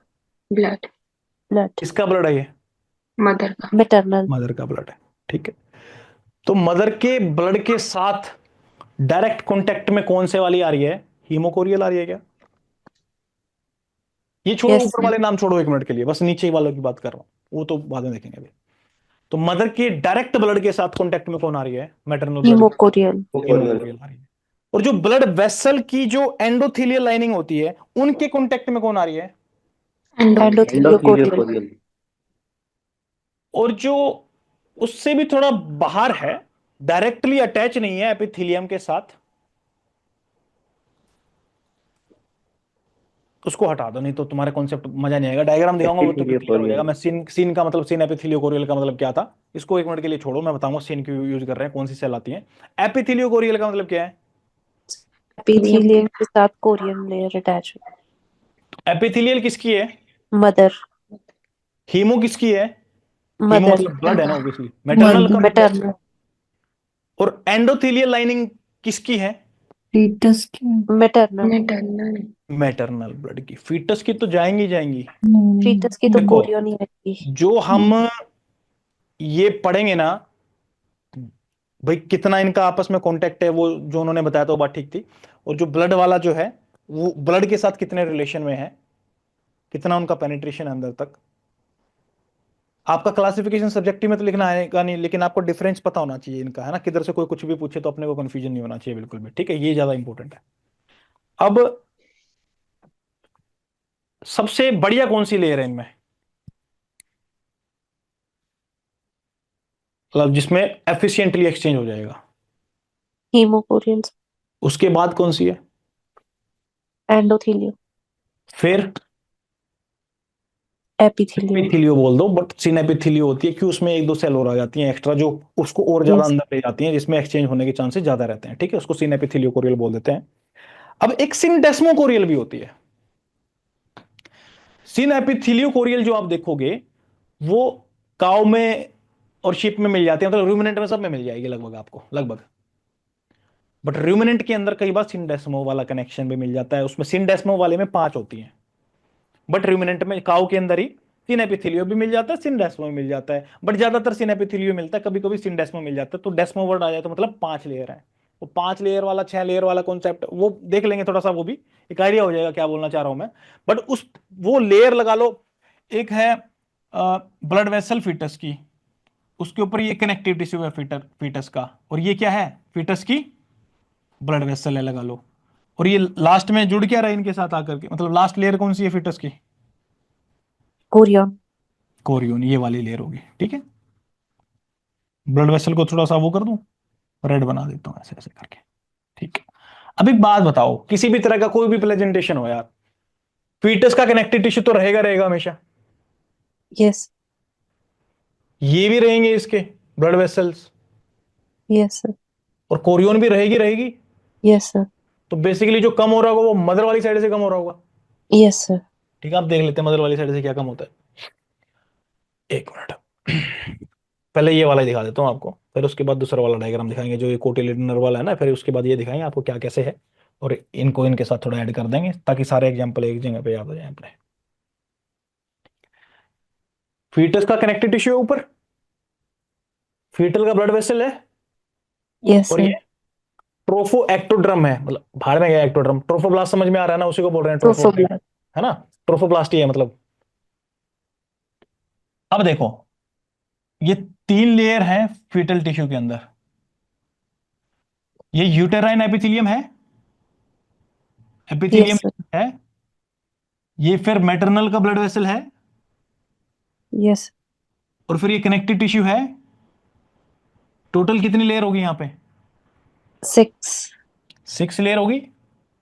अब एक छोड़ो, इसको क्या बोलते हैं, इसको एपिथेलियो कोरियल बोल रहे हैं। क्यों बोल रहे हैं इसको एपिथेलियो कोरियल, क्योंकि इसमें मदर की एपिथेल लेयर। एपिथेलियम लेयर है, एपिथेलियो कोरियल, मतलब कोरियन जो है इसका, वो किधर आके, जो ट्रोफोब्लास्ट जो है बेसिकली, जो बाहर वाली वो है, कहां पे जुड़ रही है एपिथेलियम आकर के, से एपिथेलियम के एपिथेलियम। साथ अटैच हो रही है। अब और कुछ मत देखो, अब जो मैं बोलूं बस उसी को देखना, उसी के ऊपर नजर होनी चाहिए बस। यहां पे कनेक्टिव टिश्यू था, यहां पे भी कनेक्टिव टिश्यू है, यहां पे फीटल ब्लड था, यहां पे भी फीटल ब्लड है, यहां पे कोरियन था, ये ट्रोफोब्लास्ट थी, यहां पे भी ट्रोफोब्लास्ट है। अब आ जाओ तीसरे वाले में, कनेक्टिव टिश्यू था, कनेक्टिव टिश्यू है, फीटल ब्लड था, फीटल ब्लड है, ट्रोफोएक्टोडर्म थी, ट्रोफोएक्टोडर्म है। फीटस में तो कुछ चेंज नहीं हो रहा, यस। मदर में क्या चेंज हो रहा है, ये एपिथेलियम है तो एपिथेलियो कोरियल बोल दिया इसको, और ये एंडोथेलियम के साथ कनेक्ट होती है, यानी कि जो मदर की ब्लड वेसल है उनकी जो एंडोथेलियल लाइनिंग है उनके साथ कनेक्शन बन रहा है यहां पे, मतलब इंटरस्टिशियल सेल भी आ जाती है बीच में। बट मेन बात क्या बोलना चाह रहा है, जो एंडोथेलियल सेल्स है ना, जो एंडोथेलियल, जो ब्लड वेसल के अंदर एंडोथेलियल सेल्स की लाइनिंग होती है, उनके साथ जाकर मिल रही है तो एंडोथेलियो कोरियल बोल दिया, ठीक है। इसमें लेयर कौन सी कम हुई है, एंडोथेलियल कोरियल में एपिथेलियम। एपिथेलियम उड़ गई है, एपिथेलियम। एंडोथेलियल के साथ डायरेक्ट कनेक्ट हो गया है। अब तीसरे वाले में क्या है, सीधा मैटरनल ब्लड के साथ जाकर के कनेक्ट हो रहा है, ना तो इसमें एपिथेलियम है, ना ही एंडोथेलियल की बात करी, सीधा ब्लड के अंदर जाकर के लॉज हो जाता है। तो क्या समझ में आया, एपिथेलियो एंडोथेलियो और ये आपका हीमोकोरियल। एक यस आपका सर। सिन यस सर। एपिथेलियो कोरियल और होता है। इस पे देखो, सिन सिन में क्या बोलना चाह रहे हैं, इधर आ जाओ मैं बताता हूँ सिन क्या होता है। सिन एपिथेलियो कोरियल में क्या हो रहा है बेसिकली, ये इनका, ये बाद में बताऊंगा किसमें क्या टाइप मिल रहा है, डिस्कोइड जूनरी वाला। फिलहाल तो हम ये सीन एपिथेलियो कोरियल पढ़ रहे हैं, क्योंकि कोटिलिडनरी प्लेजेंटा जो काउशिप के अंदर होता है वो सीन एपिथेलियो कोरियल दिखाता है अपने को, ऐसा अटैचमेंट कुछ होता है, इतना लेवल पे पेनिट्रेशन उसका होता है, ठीक है, कोरियन का। अब देखो, ये ब्लड वेसल्स हैं फीटस की, ठीक है, और ये मैटरनल की ब्लड वेसल्स हैं, ठीक है। अब यहाँ पे टीएनसी और बीएनसी साइट मिलती है, सेल्स मिलती हैं, क्या मिलती हैं, टीएनसी और बीएनसी मिलती हैं। इसकी वजह से ये और थोड़ा सा ज्यादा अंदर पेनिट्रेट कर पाता है, ठीक है। अब देख बताता हूँ। अच्छा एक बात बताओ, इसमें एपिथेलियल लेयर मिलेगी क्या, जी सर। मिलेगी ना। ये जो यस। येलो वाली है ये क्या है, ई है, एपिथेलियम। एंडोमेट्रियम वाली एपिथेलियम, यानी एंडोमेट्रियम एपिथेलियल है। और ये जो है, ये एंडोमेट्रियल एपिथेलियम तो मिल ही रही है इसमें, बट ये टीएनसी और बीएनसी भी हेल्प कर रही है इनको जाने में। तो ये सीन वाला समझ में आया, सीन क्यों बोल रहे हैं इसको, क्योंकि एक दो सेल्स और आ गई हैं इसका पेनिट्रेशन बढ़ाने के लिए, टीएनसी और बीएनसी आ गया। मैं टीएनसी बीएनसी का फुल फॉर्म दिखा देता हूं आपको, आगे स्लाइड में दिया भी, टेंशन मत लो। ट्रोफोब्लास्ट जियांट सेल्स या बाइन्यूक्लिएट सेल्स इनको बोल देते हैं। स्पेशलाइज्ड सेल्स हैं in syn epitheliochorial placentas for fusion and better exchange, for fusion and better exchange. और फ्यूजन को क्या बोलते हैं? कोरियन का फ्यूजन ये बेहतर करवा रही हैं, बढ़िया करवा रही हैं। तो इस एपिथेलियोकोरियल तो उसमें है ही, बट वहां पे उसका फ्यूजन करवाने के लिए ये टीएनसी बीएनसी सेल्स भी आ चुकी हैं, जो फ्यूजन को और अच्छे से करवा देती हैं। किसमें? एपिथेलियम में, मैटरनल साइड की। किसका? कोरियन का। कौन सी सेल्स? टीएनसी और बीएनसी सेल्स। किसमें हेल्प कर रही है? बेटर फ्यूजन में, ताकि एक्सचेंज अच्छा हो जाए। अब बेटर फ्यूजन में हेल्प कर रही है तो क्या बोल दो? एपिथेलियोकोरियल तो है ही, वो साथ में सिन लगा दो। Yes sir. अब देखो, अब इनके ऊपर आते हैं, डिफ्यूज प्लेजेंटा और ये सारी चीजें। वहां पे भी वही सेम चीज लिखी हुई है, वहां पे जाना क्यों है? हम सीधा यहाँ पे देख लेंगे ना, क्या दिक्कत है? अच्छा डिफ्यूज, अच्छा प्लेजेंटा वाला, ये डिफ्यूज प्लेजेंटा में दिख रही है आपको। इस सब जगह पे क्या है? डिफ्यूज है सब कुछ। क्या है ये डिफ्यूज? क्या है ये? चॉकलेट है क्या? Villi villi. Caruncle. Cotyledonary placenta, ये क्या है? कोटिलेडनरी कैरंकल है। प्लेजेंटा है। कहाँ पे मिलती हैं ये? काऊ के अंदर, शीप के अंदर मिलेंगी। किस तरह का है ये? किस तरह से अंदर किस तरह से जाती हैं ये? सीन एपिथेलियोकोरियल, यही तरीका है ना? कौन सी सीन क्यों बोल रहे हैं? टीएनसी बीएनसी सेल्स की वजह से बोल रहे हैं। सीन एपिथेलियोकोरियल की जगह सीन डेस्मोकोरियल किस में मिलता है? मतलब उसमें भी एक्स्ट्रा मिलता है एक, रूमिनेंट्स काऊ के अंदर। रूमिनेंट तो शिप भी है, काऊ के अंदर मिलता है। सीन डेस्मो भी मिल जाता है इसमें, लेकिन सीन एपिथेलियोकोरियल भी मिलता है काऊ में, ठीक है। सीन डेस्मो में कितने लेयर होती हैं? 5 लेयर होती हैं, ऐसा बोलते हैं। थोड़ा सा अलग सी बात है, इसलिए बता रहा हूं आप लोगों को, कंफ्यूजन ना हो बाद में। अब ये है जोनरी प्लेजेंटा। इसमें विलाई पूरे जोन पे है, एक पूरे जोन पे पूरा घूमे हुए ऐसे, और यहां पे डिस्क शेप में ऐसे बने हुए हैं। बात क्लियर है? यहां पे डिस्क शेप में बने हुए हैं, डिस्कोइड में। डिस्क मतलब डिस्कोइड शेप में है माइक्रोविलाई। यहां पे जोनरी मतलब पूरा एक जोन इसने लिया हुआ है, पूरा एक जोन इसने लिया हुआ है। जोनरी किस में मिलेगा? कैट और डॉग के अंदर मिलता है। अच्छा मेरे को एक बात बताओ, ब्लीडिंग इसमें ज्यादा होगी कि इसमें ज्यादा होगी? कैट डॉग में ब्लीडिंग ज्यादा होगी या ह्यूमंस के अंदर ज्यादा होगी जब बच्चा पैदा होता है तो? ह्यूमंस, क्या कारण है उसका? क्योंकि ब्लड से सीधी क्लोज प्रॉक्सिमिटी। हीमोकोरियल। बरियल भी बड़ा था इसमें। यहां पे हम कितना अंदर तक जा रहे हैं कोरियन को लेके? सीधा ब्लड के कांटेक्ट में। ब्लड के कांटेक्ट में लेके जा रहे हैं। अब बच्चा बाहर Yes. आएगा तो कोरियन को अंदर थोड़ी छोड़ेगा, मतलब वो वाली लेयर तो ब्लड को लेके आएगी ना बाहर, यस ज्यादा सर। बढ़ जाएगा। और यहाँ पे तो एंडोथेलियल लाइनिंग तक है, तो थोड़ा बहुत ब्लड तो आएगा, बट उतना नहीं आएगा कंपेयर टू दिस स्पीसीज। समझ में आई बात? बैटर एक्सचेंज कहां पे होता है? इसमें होता है। उसके बाद फिर थोड़ा सा कम हो जाएगा, और कम हो जाएगा, और कम हो जाएगा। एपिथेलियो और सिनेपिथेलियो में, कोरियल में से किस में बैटर एक्सचेंज होगा? इनमें टीएनसी बीएनसी सेल्स आकर के सीन वाला वर्ड यूज करवा रही थी, अच्छा फ्यूजन करवा दिया था। उस अच्छे फ्यूजन की वजह से एक्सचेंज अच्छा हो रहा था। किसके कंपैरिजन में? एपिथेलियो एपिथेलियोकोरियल। क्योंकि सीन वर्ड तभी तो यूज किया था ना, इन बीएनसी और टीएनसी ने इनका फ्यूजन अच्छा करवा दिया था। जो कोरियन लेयर है उसका इस मैटरनल लेयर के साथ ये देखो फ्यूजन अच्छा करवा रहा है, अच्छे से फ्यूज करवा देगा इसको इसके अंदर। तो ये सीन वर्ड इसलिए यूज कर रहे थे यहाँ पे। बात ठीक है। डिफ्यूज प्लेजेंटा किन में मिलती है? हॉर्स और हॉर्स एंड पिग। पिग के अंदर मिलती है। कोटिलेडनरी प्लेजेंटा कहां मिलती है? Cow sheep. और zonary placenta? Cat dog. Discoid कहां मिलती है? ह्यूमंस के अंदर और माउस के ह्यूमन। अंदर मिलती है। अब इसके नीचे ही वो अलग से वो सारी थ्योरी याद करने की जरूरत नहीं। जब आप लोग रिवाइज करो ना, सीधा इस डायग्राम पे आ जाना। आपका ये डिफ्यूज, कोटिलेडनरी, जोनरी और डिस्कोइड भी आपका हो जाएगा, और इनमें से एपिथेलियो, सिनेपिथेलियो, एंडोथेलियो और हिमोकोरियल कौन सा है वो भी आपका क्लियर हो जाएगा। तो एक स्लाइड से सारी चीजें हो जाएंगी। बार बार टाइम खराब मत करना इधर उधर जाने में। एक दो एग्जाम्पल आप जो इधर उधर से पढ़ रहे हो वो इसमें रखना हो तो और एक्स्ट्रा रख सकते हो। बट ये स्लाइड से आपकी सारी चीजें निकल जाएंगी। ठीक है, जितना भी अपन ने प्रेजेंटेशन का देखा है अभी तक। अभी वो पढ़ाने की तो जरूरत नहीं है, वो थ्योरी में वही था, वो जो डायग्राम था वही दिया हुआ उसके अंदर, कुछ अलग नहीं है, बिल्कुल सेम जो जो हमने बातें डिस्कस करी हैं सब कुछ वही है उसके अंदर। अब यहां पे देख लो, यूनियन ऑफ प्रेजेंटेशन क्या होता है, union of fetal membrane with endometrium. ठीक है, काम क्या होता है फीटस का, उसमें स्टोर करते हैं, फीटल वेस्ट को रखती है एलेंटोइस, प्रोटेक्शन देती है, ठीक है, प्रोवाइड न्यूट्रिशन टू द, ठीक है। डेसिडुएट और कॉन्जुएंट और प्लेजेंटा वीरा, डेसिडुएट को कॉन्जुएंट या प्लेजेंटा वीरा भी बोल देते हैं, प्लेजेंटा वीरा भी इसको बोल देते हैं। वीरा क्यों बोल रहे हैं, बहुत अच्छे से क्या अटैच होते हैं, क्या बहुत अच्छे से अटैच होते हैं, किसमें होते हैं बहुत अच्छे से अटैच, बिच के अंदर, ह्यूमन सेल। कैट के अंदर, रोडेंट्स के अंदर और प्राइमेट्स के अंदर, ये डेसिडुएट हम बोल रहे हैं। ठीक है, अब हमने जो पढ़ा था वो ह्यूमंस में, वो उस डायग्राम में दिख रहा था लास्ट में, वो क्या था, वो डेसिडुएट था, क्या था वो, डेसिडुएट था क्या, वो प्रेजेंटेशन की बात कर रहा हूं अभी मैं, वो क्या था, क्या पढ़ रहे थे हम, क्या क्या देख रहे थे उसके अंदर, वो डिस्कॉइडल। डिस्कोइडल तो था, वो क्या थे, वो चॉकलेट जैसे वो ब्राउन ब्राउन उसके ऊपर किन, क्या देख रहे थे, माइक्रोविलाई। है ना, माइक्रोविलाई देख रहे थे कि वो कैसे बने हुए हैं और वो कहाँ कहाँ पे हैं, उसके बेसिस पे क्लासिफिकेशन था ना वो। माइक्रोविलाई पूरे जोन पे है तो क्या बोला, जोनरी। जोनरी बोल दिया। और ऐसे ऐसे करके हैं बहुत सारी जगह पे, कोटिलाइन। रूमिनेंट में मिलते हैं तो कोटिलेडन हो गया।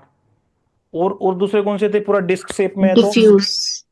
डिस्कोइड हो गया। और पूरा जो आपने डिफ्यूज बोला वो सबसे पहले वाला वो डिफ्यूज वाला था। ठीक है, यस डिफ्यूज किस में होते हैं, हॉर्स एंड पिग। और डिस्कोइड किस में होते हैं, human and disc rodents. Type में, ह्यूमन एंड रोडेंट्स। रोडेंट्स में होता है। और जोनरी किस में होता है, कैट एंड डॉग। ठीक, डॉग, कैट एंड डॉग, चलो हाँ डॉग ही लिखा होगा यहाँ पे, ठीक है, मतलब समझ जाओ बात वही है। बिचेस। हाँ हाँ ठीक है, सही है। अब यहाँ पे बात कर रहे हैं डेसिडुएट की और नॉन डेसिडुएट की।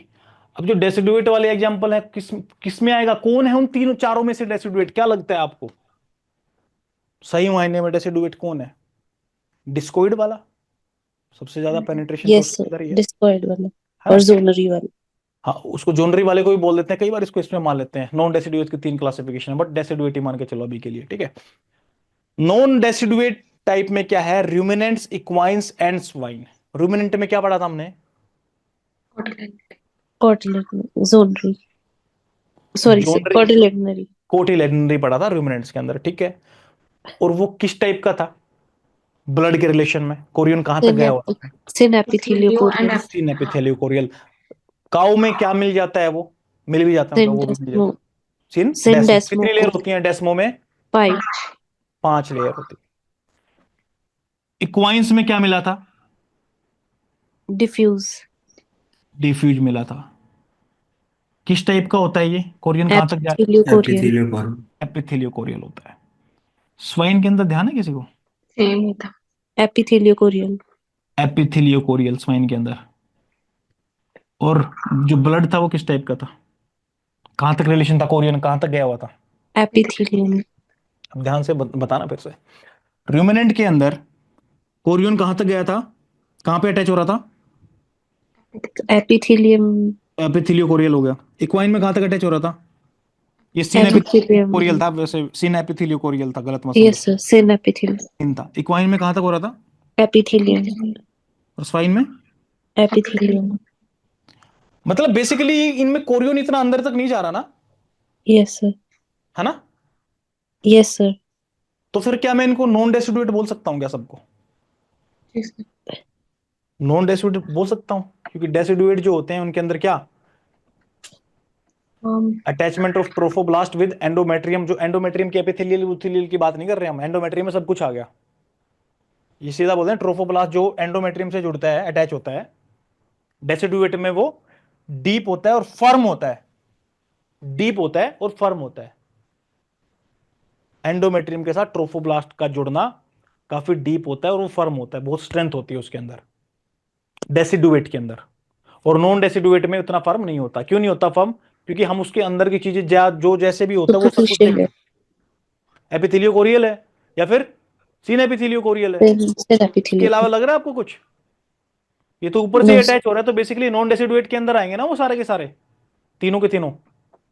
Yes sir. दो के दो, दो के दो मान लो, ठीक है। और नॉन डेसिडुएट में कौन से आ जाएंगे जो हमने लास्ट में पढ़े थे, कौन से वाले? हीमोकोरियल और एंडोथेलियोकोरियल। बात सही है? आई कि नहीं आई समझ में बात? Yes sir. Deciduate non deciduate में एग्जांपल अगर हम सीधा देखें तो ये अटैचमेंट जो इसकी है डेसिडुएट वालों की डीप होती है, नॉन डेसिडुएट वालों का सुपरफिशियल होता है। तभी तो रूमिनेंट के अंदर इतना बड़ा काव निकल जाता है बाहर। कोई ब्लीडिंग देखी है आपने कभी उनकी? नहीं होती है ब्लीडिंग उनके अंदर। क्यों नहीं होती है ब्लीडिंग? क्योंकि वो सुपरफिशियली अटैच होते हैं, उसके बाद वो अनप्लग हो जाते हैं। अच्छा, कैसे अटैच होती है कोटिलेडन्स में? क्या जाके अटैच होता है, ध्यान है किसी को? कैरंकल्स। कैरेंकल्स मतलब फिटस का पार्ट होते हैं कि मेटरनल का होते हैं? maternal, maternal. तो कोटिलेडन किसका पार्ट होते हैं? placenta, placenta. प्लेजेंटा पे कैसे बनते हैं कोटिलेडन, पता है क्या किसी को? प्लेजेंटा पे कैसे बनते हैं, कब बनते हैं, कुछ आइडिया है किसी को, पता है? छोड़ो। कोटिलेडन जो है वो जब इस प्लेजेंटा में जाके मिल जाएंगे तो उसको क्या बोलते हैं? placentum, प्लेजेंटोम बोलते हैं। अच्छा ये बताओ, जो ये प्लेजेंटोम होते हैं ये कॉनकेव और कॉन्वेक्स टाइप में भी मिल जाते हैं क्या? Yes sir. तो मेरे को ये बताओ,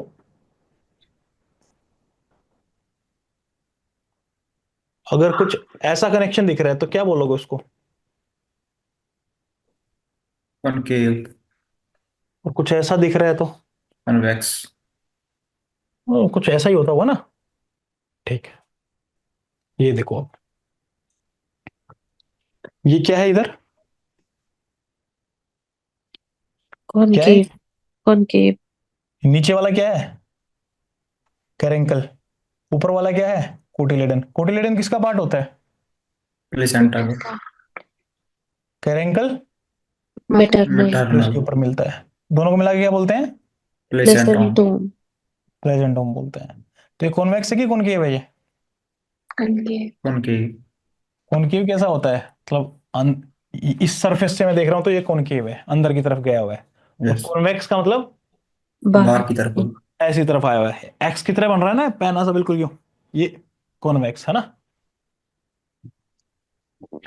समझ में आ गई बात? कॉन्वेक्स मतलब ये देखो बॉल की तरह बना हुआ है, मतलब पूरा बॉल की तरह उठ के बना हुआ है ऊपर से, दिख रहा है ये कॉन्वेक्स। और ये अंदर की तरफ गया होता है, ये कॉनकेव है। ठीक है, अब देखो यार, ये वही है हम जो पढ़ चुके हैं, इसमें कुछ ऐसा है नहीं अब नया पढ़ने का। Based on the sides of chorionic attachment. Chorion का अटैचमेंट देख लिया ना हमने, कहाँ कहाँ पे होता है कोरियोनिक विलाई। इसमें चलो डिफ्यूज वाले में कोरियोनिक के हिसाब से देखते हैं हम क्या बोलना चाह रहे हैं, जिसमें मेयर में एंडोमेट्रियल कप मिलते हैं, साओ कैमल के बारे में बोल रहा है। एक दो एग्जांपल यहाँ से देख लेना आप, कैमल भी है जैसे इसमें। कैमल के अंदर क्या मिलता है? डिफ्यूज मिलता है। डिफ्यूज। डिफ्यूज में क्या बोलना चाह रहा है? Chorionic villi are present throughout the chorion and all the villi attached with the endometrium. लेकिन कहां पे विलाई नहीं मिलेंगी? नीचे वाले सरफेस पे नहीं मिलेंगी, that is adjacent to cervix. अब सर्विक्स के नीचे तो कुछ न्यूट्रिशन मिलेगा नहीं उसको, तो वहां पे इसलिए विलाई भी नहीं होती है। ठीक बात है। कोटिलेडनरी में एग्जांपल कैटल, शीप, बुफेलो, जितने भी रूमिनेंट्स है सब दे दिए। प्लेजेंटुम किसको बोलते हैं? कोटिलेडन किसका पार्ट होता है? कोटिलेडन फीटस का पार्ट। फीटस। ठीक है। और कैरेंकल किसका पार्ट होता है? Maternal mother. पार्ट होता है। तो अब उसको प्लेजेंटा प्लेजेंटा मत बोलना है, थोड़ा सा ध्यान रखना, क्योंकि प्लेजेंटा दोनों को कॉमन बोल देते हैं। ठीक है, तो फीटस वाले पार्ट से बन जाता है, ऐसे बोलते हैं उसको। बात समझ में आ गई ना? क्योंकि प्लेजेंटा यस मैंने सर। बहुत देर तक एक्सप्लेन किया था, प्लेजेंटा का मतलब क्या होता है। मदर और फीटस दोनों से जो पार्ट बनता है ना, उसको कंबाइन करके प्लेजेंटा बोलते हैं। अगर सिर्फ मैटरनल पार्ट ही होगा प्लेजेंटा, तो फिर फीटस का क्या काम है? मतलब यूजुअली हम ऐसा सोचते हैं ना कि प्लेजेंटा मदर से बनता है, वो फीटस में चला जाता है, उसको सप्लाई देता है ऐसे करके। ऐसे नहीं होता। वो फीटल की मेम्ब्रेन जो है और जो मैटरनल मेम्ब्रेन है वो दोनों मिल जाती हैं और उनमें एक्सचेंज होने लगता है, उस पार्ट को प्लेजेंटा बोल देते हैं। ठीक है, चलो जी आ जाओ। जोनरी ये डिस्कोइडल वो हो चुका है यार, कितनी बार पढ़ोगे। मंकी भी याद कर लेना एक डिस्कोइड में, चलो ह्यूमन जैसा दिखता है वो भी। ये जो है आपका पूरा यहाँ पे समराइज कर दिया है थोड़ा सा। विलाई डिस्ट्रीब्यूशन के बेसिस पे डिफ्यूज में क्या होगा? Through out the Korean villi रहेंगे। ठीक है। इसमें कोटिलेडनरी के अंदर कोटिलेडन्स और कैरेंकल्स रहेंगे। ठीक है, ये थोड़ा वो हो गया, समझ जाओ आप। लेकिन कहाँ पे था आपको पता है, कोटिलेडनरी वाला। कोटिलेडनरी किस बेसिस पे बोल रहे थे इसको, क्योंकि कोटिलेडन मिल रहे थे उसके ऊपर, ठीक है। जोनरी पे बैंड लाइक जोन मिल रहे थे, मतलब बैंड लाइक जोन का मतलब एक जोन के ऊपर पूरा बैंड की तरह था। जैसे अगर मैं अपने हाथ पे ऐसे बैंड बना दूं, ठीक है। डिस्कोइडल में क्या था, ओवल डिस्क लाइक स्ट्रक्चर था। जो मैंने वहां पे बताया वो तो मतलब है ही है, ये थोड़ा सा और शॉर्ट कर दिया है भाई, बिल्कुल इतना टाइम नहीं है उतना देखने का, तो खत्म करो उसको। अच्छा चलो ये लास्ट पढ़ देते हैं, ज्यादा टाइम और 11 बज गए हैं, पता नहीं लगा मेरे को तो। कितने बजे आए थे आप क्लास में तो? 9:30 सर। ओहो, नींद आ रही होगी आप लोगों को तो फिर। चलो कोई बात नहीं, स्लाइड पढ़ाते हैं फिर गुड नाइट बोल देंगे सबको। ये बस यही बोलना चाह रहा है, कुछ चीजें हैं ध्यान से देख लो। पिक के अंदर क्या, कोरियोविलस पार्ट में डिफ्यूज मिल रहा है। डिफ्यूज। टर्मिनल फीटल बैरियर के अंदर क्या मिलेगा इनके, एपिथेलियोकोरियल। मेयर के अंदर क्या मिलेगा, एपिथेलियोकोरियल। शीप एंड गोट के अंदर क्या मिलेगा, ये sheep goat cow water buffalo है। सिन सीन एपिथेलियोकोरियल। एपिथेलियोकोरियल भी मिल सकता है।